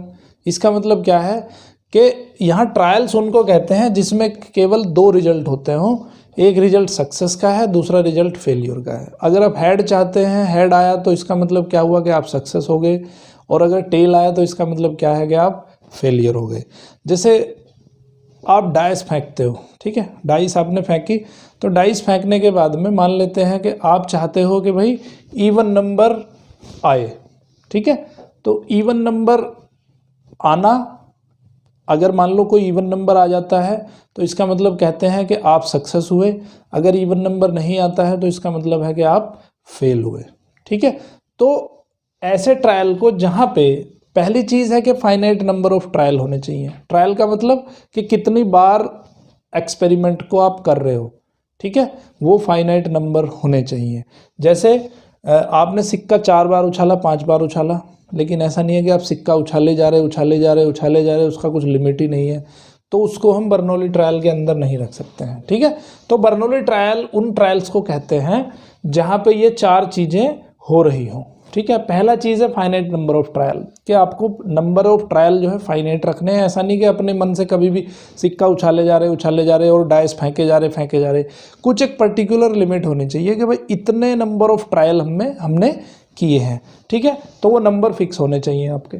दूसरा चीज़ है कि the trial should be independent. Independent का मतलब क्या है कि भाई हेड आना और टेल आना, ये इंडिपेंडेंट आपको समझ में आ जाएगी। इंडिपेंडेंट जो हमने पढ़ी थी इंडिपेंडेंट इवेंट्स, तो उनकी बात हो रही है यहाँ पे, ठीक है। सो ट्रायल शुड बी इंडिपेंडेंट। इसका मतलब क्या है कि एक ट्रायल से दूसरे ट्रायल पे फर्क नहीं पड़ना चाहिए। जैसे आप सिक्का उछाल रहे हो, मान लो पहली बार आपने सिक्का उछाला है ना, तो पहली बार में कुछ भी हुआ, सक्सेस हुआ या फेलियर हुआ, लेकिन जब दूसरी बार सिक्का उछाल रहे हो तो क्या पहली इवेंट से कुछ लिंक है उसका? नहीं है। पहला इवेंट अपने आप में इंडिपेंडेंट इवेंट है, दूसरा इवेंट अपने आप में इंडिपेंडेंट है। पहला सिक्का, पहला जो ट्रायल किया था आपने वो भी इंडिपेंडेंट है, दूसरा जो ट्रायल किया है वो भी इंडिपेंडेंट है। जैसे डायस आपने फेंकी, तो डायस आपने पहली बार फेंकी तो कुछ नंबर आ गया तो वो भी इंडिपेंडेंट है, लेकिन अगली बार फेंकोगे तो क्या पिछले से कुछ कनेक्शन होगा? नहीं होगा। तो लेकिन अगर आपने, मान लेते हैं कि आपने जो है 52 कार्ड्स लिए, है ना, 52 कार्ड्स लिए और उस कार्ड में से आपने एक कार्ड निकाल लिया। अब क्या होता है, वहाँ पे दो कंडीशन होती है। पहली क्या कंडीशन है कि आपने उस कार्ड को दोबारा उन कार्ड्स में रख दिया, मतलब विद रिप्लेसमेंट, और एक है विदाउट रिप्लेसमेंट, ठीक है। आपने एक कार्ड निकाला और देख के दोबारा उसमें रख दिया, तो वो क्या किया आपने, वो रिप्लेस कर दिया, है ना। तो अगले वाली जो इवेंट होगी क्या उस पर कुछ इफेक्ट पड़ेगा? नहीं पड़ेगा। लेकिन अगर कार्ड आपका एक बार निकाल लिया, निकाल के आपने रख लिया, तो अगली इवेंट पे कुछ फर्क पड़ेगा? बिल्कुल पड़ेगा, क्योंकि अगली बार नंबर ऑफ कार्ड्स कम हो गए, ठीक है। तो ये चीज़ें आपको ध्यान रखनी है। तीसरा क्या है कि each trial has exactly 2 outcome, success और फेलियर। तो वो चीज़ मैं आपको पहले ही बता चुका हूँ कि किसी भी ट्रायल में जो आप चाह रहे हो वो सक्सेस है, जो नहीं चाह रहे हो वो फेलियर है, ठीक है। तो उस ट्रायल में सक्सेस और फेलियर सिर्फ 2 ही रिजल्ट होंगे, तीसरा कोई रिजल्ट नहीं होगा। और क्या होगा, the probability of success remains the same in each trial. Each trial के अंदर जो प्रोबेबिलिटी होगी सक्सेस होने की, पहला ट्रायल किया, मान लो आपकी प्रोबेबिलिटी है 1/2, दूसरा ट्रायल किया तो आपकी प्रोबेबिलिटी 1/2 होनी चाहिए। जैसे मान लो आपने सिक्का उछाला, है ना, सिक्का उछाला आपने, तो जब पहली बार सिक्का उछालोगे तो मान लेते हैं हम कि सक्सेस हम किसको कह रहे हैं, हेड को सक्सेस कह रहे हैं कि भाई अगर हेड हो जाए तो सक्सेस हो जाए हमारी। तो पहला सिक्का उछाला, फर्स्ट थ्रो किया आपने, तो फर्स्ट थ्रो के अंदर प्रोबेबिलिटी कितनी होगी, प्रोबेबिलिटी होगी आपकी, प्रोबेबिलिटी ऑफ सक्सेस कह सकता हूँ मैं, भाई हेड आने की प्रोबेबिलिटी कितनी होगी, 1/2 होगी। अगर आप सेकंड थ्रो करते हो तो क्या प्रोबेबिलिटी चेंज हो जाएगी? बिल्कुल नहीं चेंज होगी, तब भी प्रोबेबिलिटी सक्सेस की 1/2 रहेगी, है ना। थर्ड थ्रो करते हो तो थर्ड थ्रो में क्या प्रोबेबिलिटी चेंज हो जाएगी? नहीं होगी, थर्ड थ्रो में भी प्रोबेबिलिटी 1/2 ही रहेगी। तो फोर्थ पॉइंट का कहने का मतलब ये है कि सक्सेस की प्रोबेबिलिटी किसी भी थ्रो में चेंज नहीं होगी, किसी भी ट्रायल में सक्सेस की प्रोबेबिलिटी चेंज नहीं होगी। Through out the trials probability will remain same, चाहे आप कितने भी ट्रायल कर लो, ठीक है। अब हम इस क्वेश्चन को, अब हम इस बर्नौली ट्रायल्स को एक एग्जाम्पल के माध्यम से सीखते हैं कि आखिर ये प्रैक्टिकली क्या यूज़ है इसका, ठीक है। क्योंकि सबसे पहले हमें ये समझना ज़रूरी है कि ये बर्नौली ट्रायल आखिर यूज़ कहाँ पे होता है, कैसे इसको यूज़ करते हैं। तो एग्जाम्पल नंबर 30 दिया है, इसी पे बेस्ड है। 30th एग्जाम्पल कह रहा है कि 6 बॉल और are drawn successively from an urn containing 7 red balls and 9 black. एक अर्न है कोई, अर्न में 7 तो है हमारे पास रेड बॉल और 9 है ब्लैक बॉल, ठीक है। इसमें से 6 बॉल सक्सेसिवली निकाली जाती हैं। टेल वेदर और not the trials of drawing balls are Bernoulli trials, one after each draw the ball drawn is. देखो पहली चीज़ उसने दी है कि ईच ट्रायल के बाद बॉल रिप्लेस हो जाती हैं। दूसरी चीज़ उसने दी है कि ईच ट्रायल के बाद बॉल रिप्लेस नहीं होती हैं, not replaced in the earn, ठीक है। तो सबसे पहले हमें देखो चारों चीज़ें समझनी है कि फाइनाइट नंबर ऑफ ट्रायल्स हैं। पहली चीज़, पहला जो पॉइंट है उसका वो क्या है कि फाइनाइट नंबर ऑफ ट्रायल्स। तो कितनी बॉल निकालनी है हमें, 6 बॉल निकालनी है, तो नंबर ऑफ ट्रायल्स तो फाइनाइट है। पहली जो चीज़ है वो हमारी ट्रू हो गई, पहली कंडीशन को सेटिस्फाई कर रहा है, ठीक है। ओके, अब दूसरी बात देखते हैं, the trial should be independent. देखो जब वो बॉल को रिप्लेस कर रहा है तो रिप्लेस का मतलब क्या है कि उसने पहली बॉल निकाली है ना, निकालने के बाद में फिर उसने वो बॉल उसी के अंदर डाल दी, तो क्या अगला ट्रायल उससे कुछ अफेक्टेड होगा? बिल्कुल नहीं होगा। इसका मतलब है कि ये कैसे हैं, ट्रायल्स कैसे हैं यहाँ पे, इंडिपेंडेंट है ना। और तीसरी कंडीशन क्या है, each trial has exactly two outcomes, success और फेल। तो अगर वो रेड बॉल ड्रॉ करवाता है 6, तब भी वो सक्सेस ट्रायल हो, सक्सेस या फेलियर रहेगा हमारा, दो ही कंडीशन आएंगी। मान लो वो रेड बॉल निकालने के लिए बोल देता है कि भाई 6 की 6 रेड बॉल निकालनी है आपको, तो हमारे पास कितनी बॉल है, 7 रेड बॉल है, तो या तो रेड बॉल निकलेगी या ब्लैक बॉल निकलेगी। इसका मतलब क्या है कि रेड बॉल को अगर हम सक्सेस मान रहे हैं तो ब्लैक बॉल को फेलियर मानेंगे, तो दोनों में से कोई ना कोई एक इवेंट तो होगी, चाहे रेड बॉल निकले चाहे ब्लैक बॉल निकले। तो रेड बॉल को हम सक्सेस मान रहे हैं, ब्लैक बॉल को हम फेलियर मान रहे हैं, तो 2 ही इवेंट होंगे, केवल 2 ही आउटकम होंगे, सक्सेस या फेलियर, ठीक है। अब तीसरी कंडीशन हमारी सेटिस्फाई हो गई है। फोर्थ कंडीशन देखते हैं, तो फोर्थ कंडीशन को हम मान लेते हैं कि जो ड्राइंग बॉल है वो रेड मान लेते हैं कि भाई ड्राइंग बॉल जो है हमारी रेड है, ये भी कंडीशन सेटिस्फाई होगी। तो रेड बॉल आने की प्रोबेबिलिटी, पहली बॉल निकालने की प्रोबेबिलिटी कितनी होगी, बताओ जरा मुझे। पहली बॉल निकालने की प्रोबेबिलिटी हो गई 7/16, है ना, अगर वो बॉल रेड हो। ओके, अब ये रेड बॉल निकालने के बाद में अगेन हमने इसके अंदर रख दिया स्क्वायर के अंदर, तो अब दूसरी बॉल निकालेंगे। तो दूसरी बॉल अगर रेड हो तो उसकी प्रोबेबिलिटी पे कोई फर्क पड़ेगा? नहीं पड़ेगा। दूसरी बॉल अगर ब्लैक हो तो क्या उसकी प्रोबेबिलिटी फर्क पड़ेगा? अगर ब्लैक बॉल हो तो ब्लैक बॉल की प्रोबेबिलिटी कितनी आएगी, 9/16 आएगी, है ना। तो कहने का मतलब है कि अगर मान लो सक्सेस की प्रोबेबिलिटी, अगर रेड बॉल को हम सक्सेस मान लेते हैं, ठीक है, तो P of probability of success कितनी आ गई, 7/16 आ गई। और प्रोबेबिलिटी ऑफ फेलियर कितनी आ गई, 9/16 आ गई।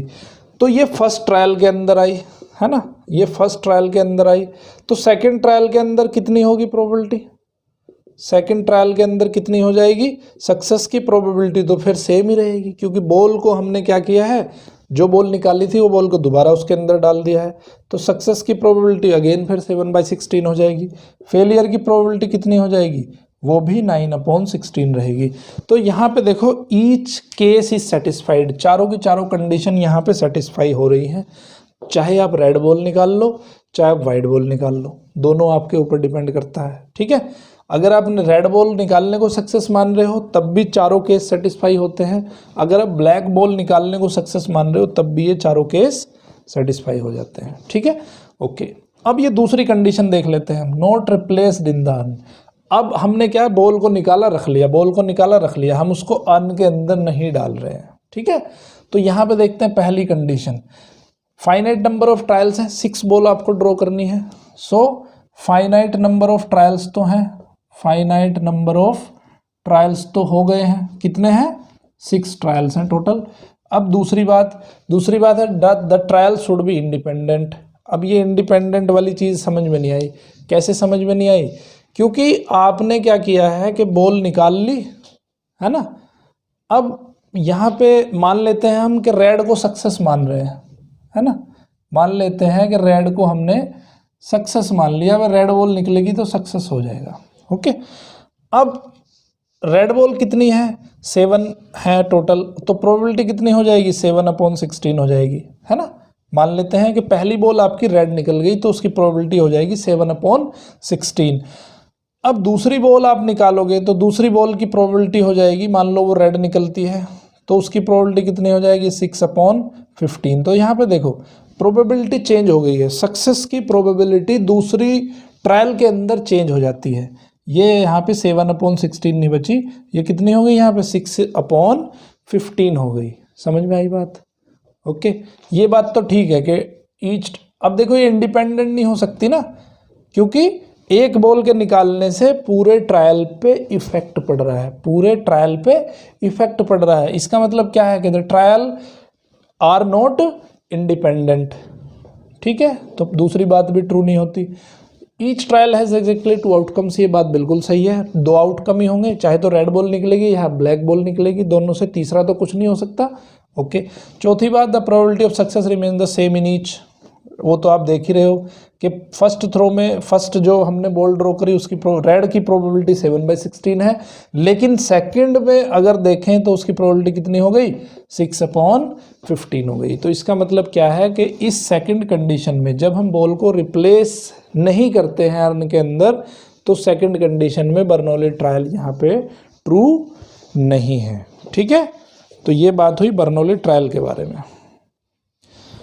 अब हम पढ़ने वाले हैं बाइनोमियल डिस्ट्रीब्यूशन के बारे में। देखो आपने रैंडम वेरिएबल डिस्ट्रीब्यूशन पढ़ लिया, ठीक है। तो रैंडम डिस्ट्रीब्यूशन टेबल के अंदर हमने क्या देखा कि x की वैल्यू लिखते हैं और उसकी प्रोबेबिलिटीज़ लिख देते हैं। तो अब जो डिस्ट्रीब्यूशन टेबल हमने बनाई है उस डिस्ट्रीब्यूशन टेबल का बेनिफिट क्या है, तो वो पढ़ेंगे हम यहाँ बाइनोमियल डिस्ट्रीब्यूशन के अंदर, ठीक है। तो बाइनोमियल डिस्ट्रीब्यूशन क्या है, सबसे पहले उसको जान लेते हैं।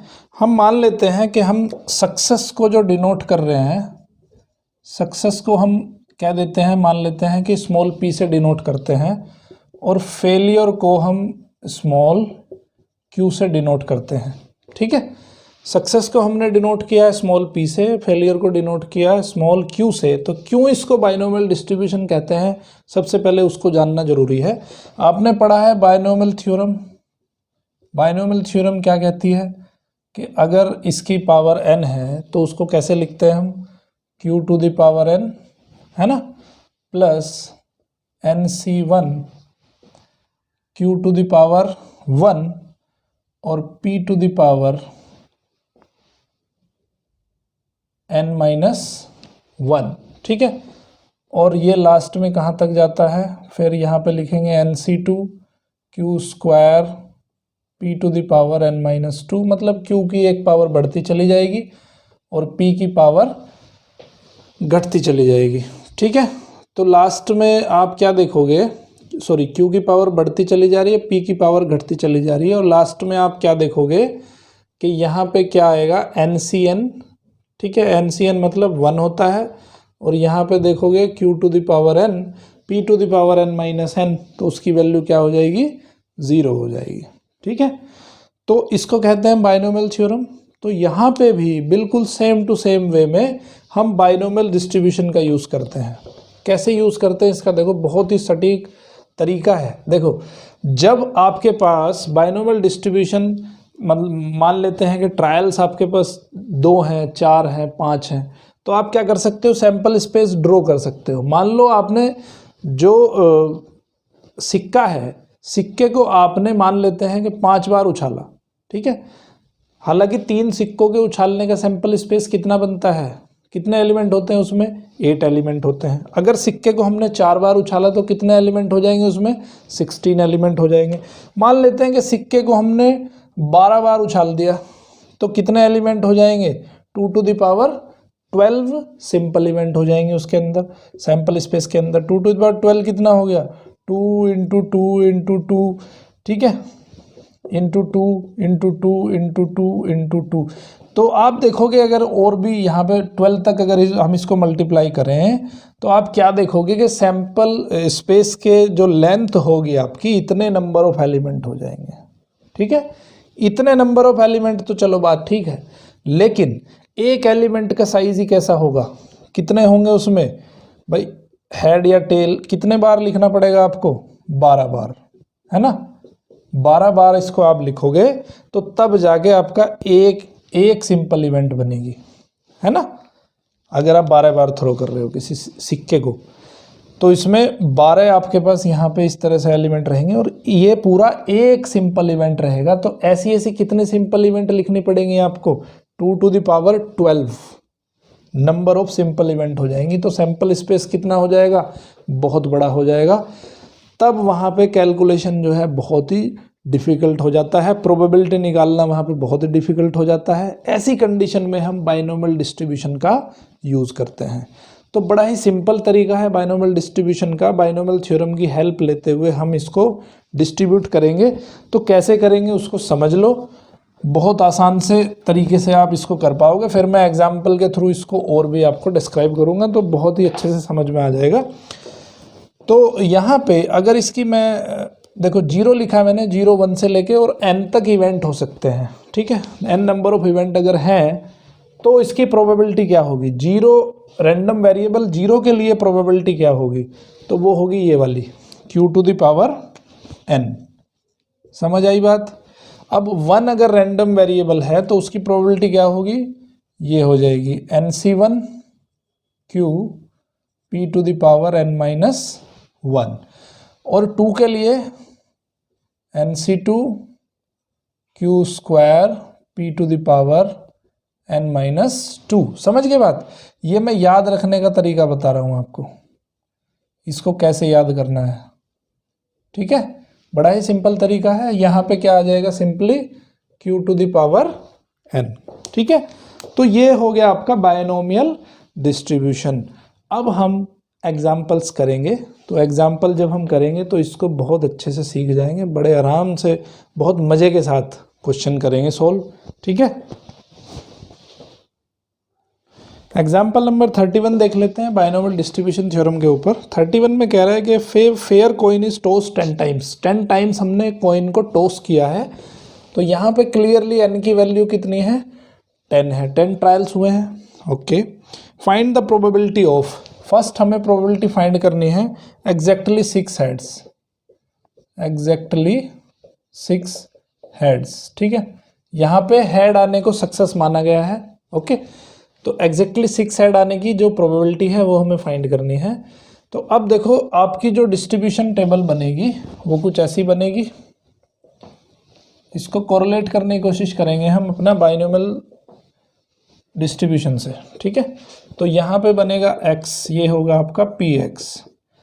तो पहले ट्रायल में अगर हेड आना सक्सेस है तो पहले ट्रायल में हेड 0 हो सकता है, ठीक है, 1 हो सकता है, 2 हो सकता है, 3 हो सकता है, 4 5 6 7 8 9 और 10, ठीक है। x की मैक्सिमम वैल्यू कितनी हो सकती है, 0 से लेके 10 तक हो सकती है ना। तो एग्जैक्टली 6 हेड्स किस में आएंगे, एग्जैक्टली 6 हेड्स आएंगे इसमें, है ना भाई अगर 6 के 6 हेड आ जाएं उसमें तो उसकी प्रोबेबिलिटी ये होगी, यहाँ पे जो वैल्यू होगी वो उसकी प्रोबेबिलिटी होगी। यहाँ पे वैल्यू क्या होगी, हमने अभी अभी पढ़ा है ना। यहाँ पे क्या होगी, q⁴n होगी। यहाँ पे सबसे पहले क्या करते हैं हम, हेड आने की प्रोबेबिलिटी निकाल लेते हैं।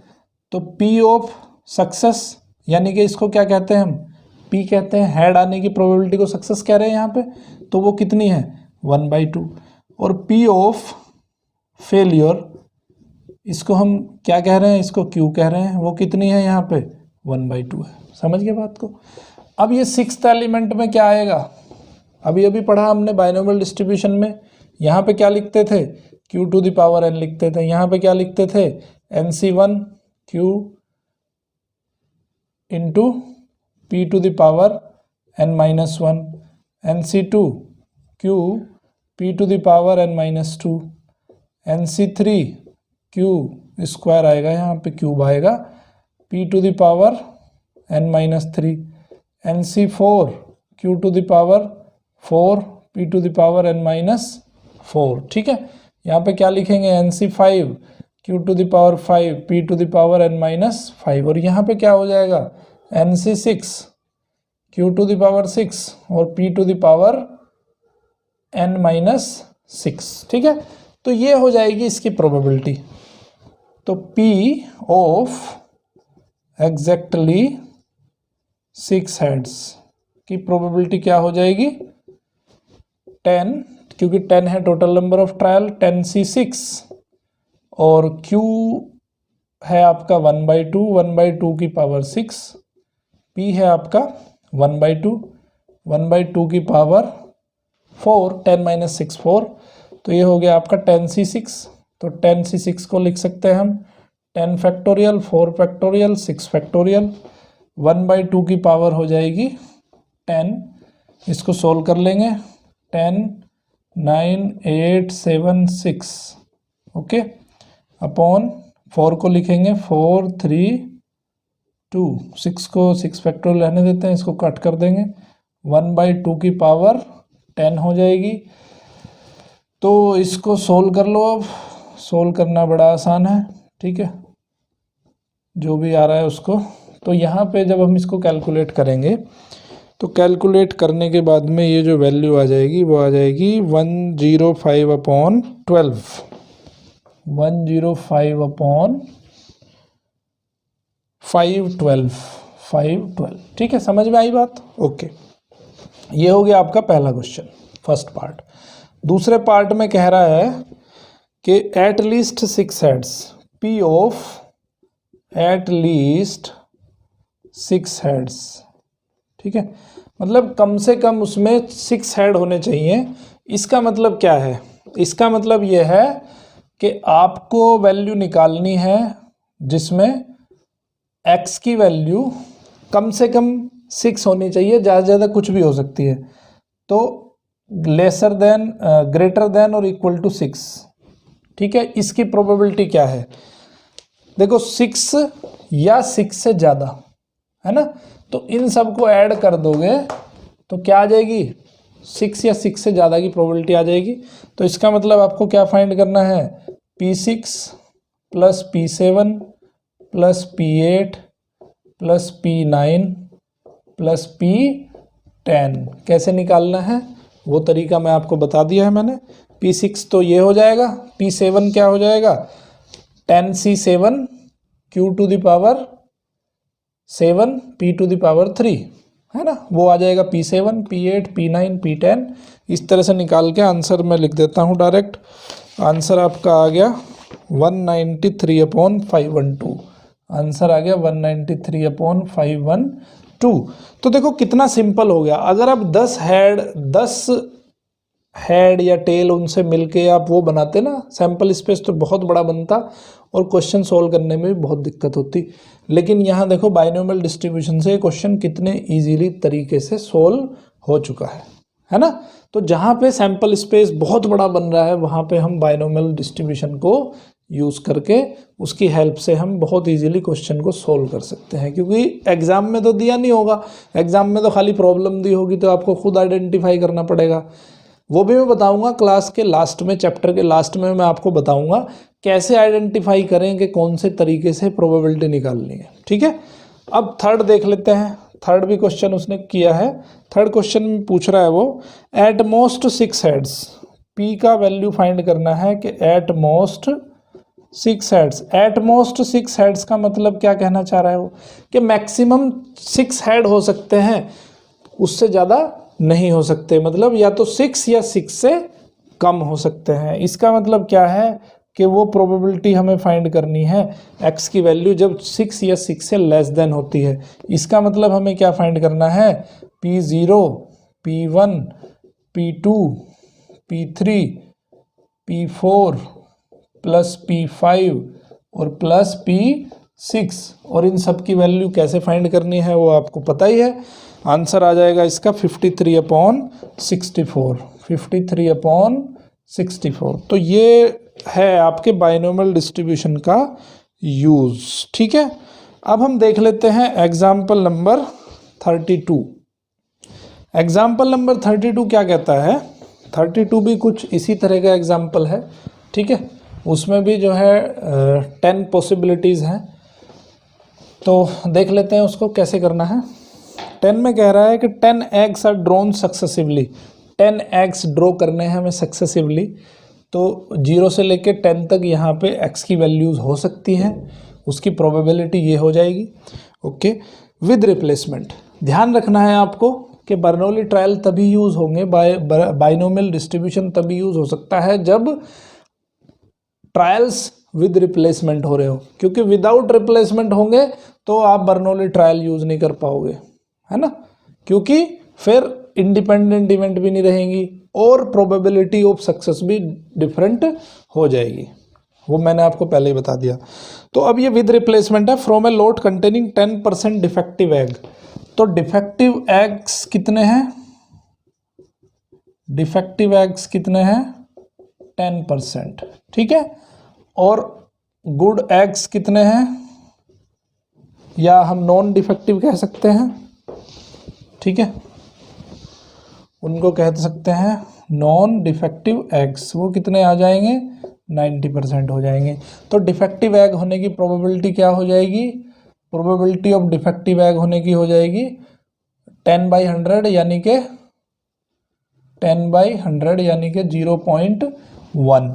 और नॉन डिफेक्टिव होने की प्रोबेबिलिटी कितनी हो जाएगी 9/100 90/100 यानी कि 0.9, ठीक है।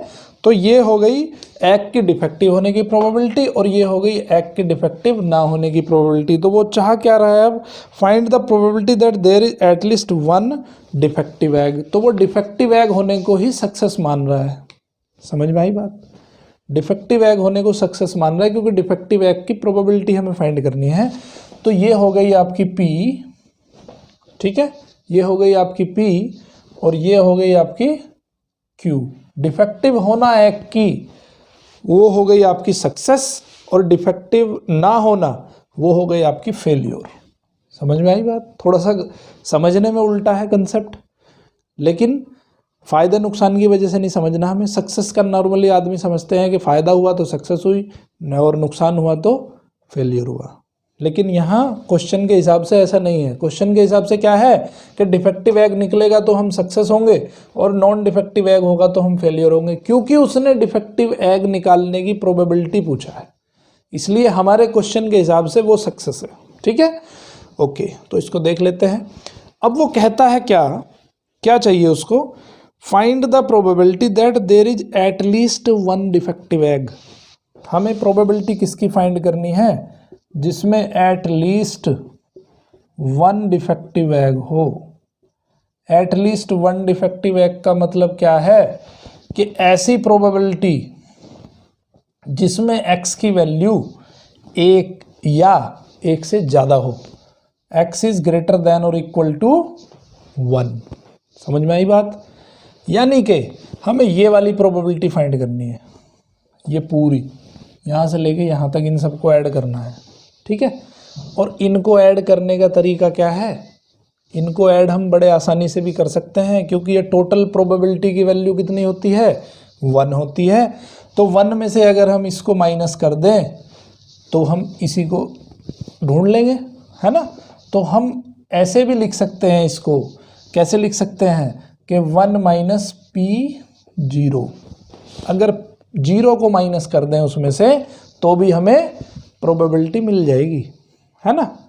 अब P0 क्या है, P0 है आपका Q⁴n।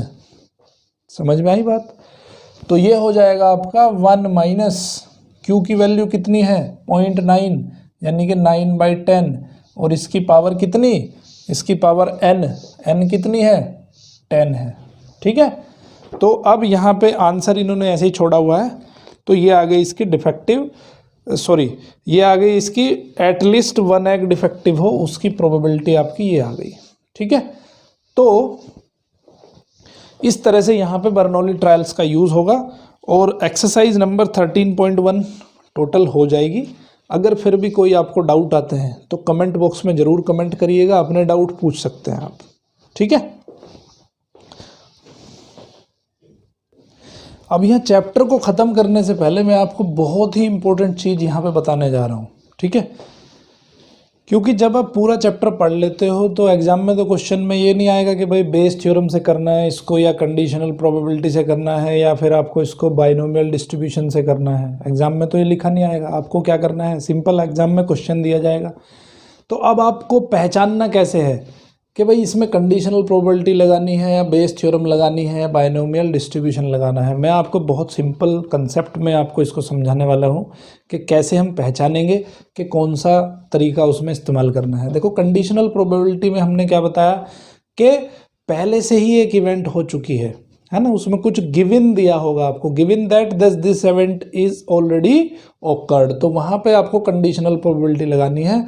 और कंडीशनल प्रोबेबिलिटी का ही एक्सटेंडेड पार्ट है मल्टीप्लिकेशन थ्योरम, क्योंकि यहाँ पे पी ई इंटरसेक्शन एफ जो है वो इसकी मल्टीप्लाई में लिख देते हैं, तो उसको कहते हैं मल्टीप्लिकेशन थ्योरम।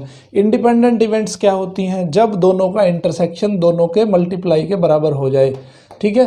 तो यहाँ पे देखो कंडीशनल प्रोबेबिलिटी में अगर इवेंट ई सेपरेट ओकर हो, इवेंट एफ सेपरेट ओकर हो, दोनों इवेंट एक दूसरे को इफेक्ट ना करें, तो दोनों का मल्टीप्लाई अगर करोगे आप तो वो उनके इंटरसेक्शन के बराबर आएगा, तो ऐसे इवेंट को क्या कहते हैं? हम इंडिपेंडेंट इवेंट्स कहते हैं। तो कंडीशनल प्रोबेबिलिटी वहाँ पे यूज़ करते हैं जहाँ पे एक इवेंट ऑलरेडी हो चुकी हो, ठीक है। बेस थ्योरम के अंदर क्या बनेगा आपको? बेस थ्योरम में सबसे अच्छा तरीका है आपका ट्री बनना शुरू हो जाएगा, है ना। जैसे आपने देखा होगा कि बैग 1, बैग 2, है ना, बैग 3, अब इसमें रेड बॉल है, इसमें वाइट बॉल भी है ना। इस तरह का जो है आपका ट्री बनेगा। बेस थ्योरम आपको वहाँ पे इस्तेमाल करनी है। और बाइनोमियल डिस्ट्रीब्यूशन कहाँ पे इस्तेमाल करना है? जहाँ पे नंबर ऑफ ट्रायल्स जो हैं वो हायर हों, बहुत सारे हों, जिन्हें कि सैम्पल स्पेस को लिखना जो है बहुत हमारे लिए पॉसिबल नहीं है, वहाँ पे यूज़ करेंगे हम बाइनोमियल डिस्ट्रीब्यूशन। बाकी आप जब क्वेश्चंस करोगे तो क्वेश्चन करने के बाद में आपको समझ में आना शुरू हो जाएगा, लेकिन उसको पहले ही अपने दिमाग में फ़िल्टर आउट करना है कि कौन सा तरीका यूज़ करना है हमें क्वेश्चन करने के लिए। तो ये सारी चीज़ें अगर आपको क्लियर होंगी तो आप इजीली क्वेश्चन को सेलेक्ट कर पाओगे कि हमें ये वाली चीज़ उसमें इस्तेमाल करनी है, ठीक है। ज़्यादा फॉर्मूले से दिमाग को मगअप नहीं करना है, ज़्यादा भरना नहीं है उनको चीज़ों को। बहुत इजी है प्रोबेबिलिटी चैप्टर, बहुत आराम से समझ में आ जाएगा। ओके, तो आई होप कि ये आपको समझ आया होगा। इस लेक्चर को लाइक करें, शेयर करें और चैनल को मैथ किंग मेकर को सब्सक्राइब करना बिल्कुल ना भूलें। देखते रहिए math king maker. Thank you very much.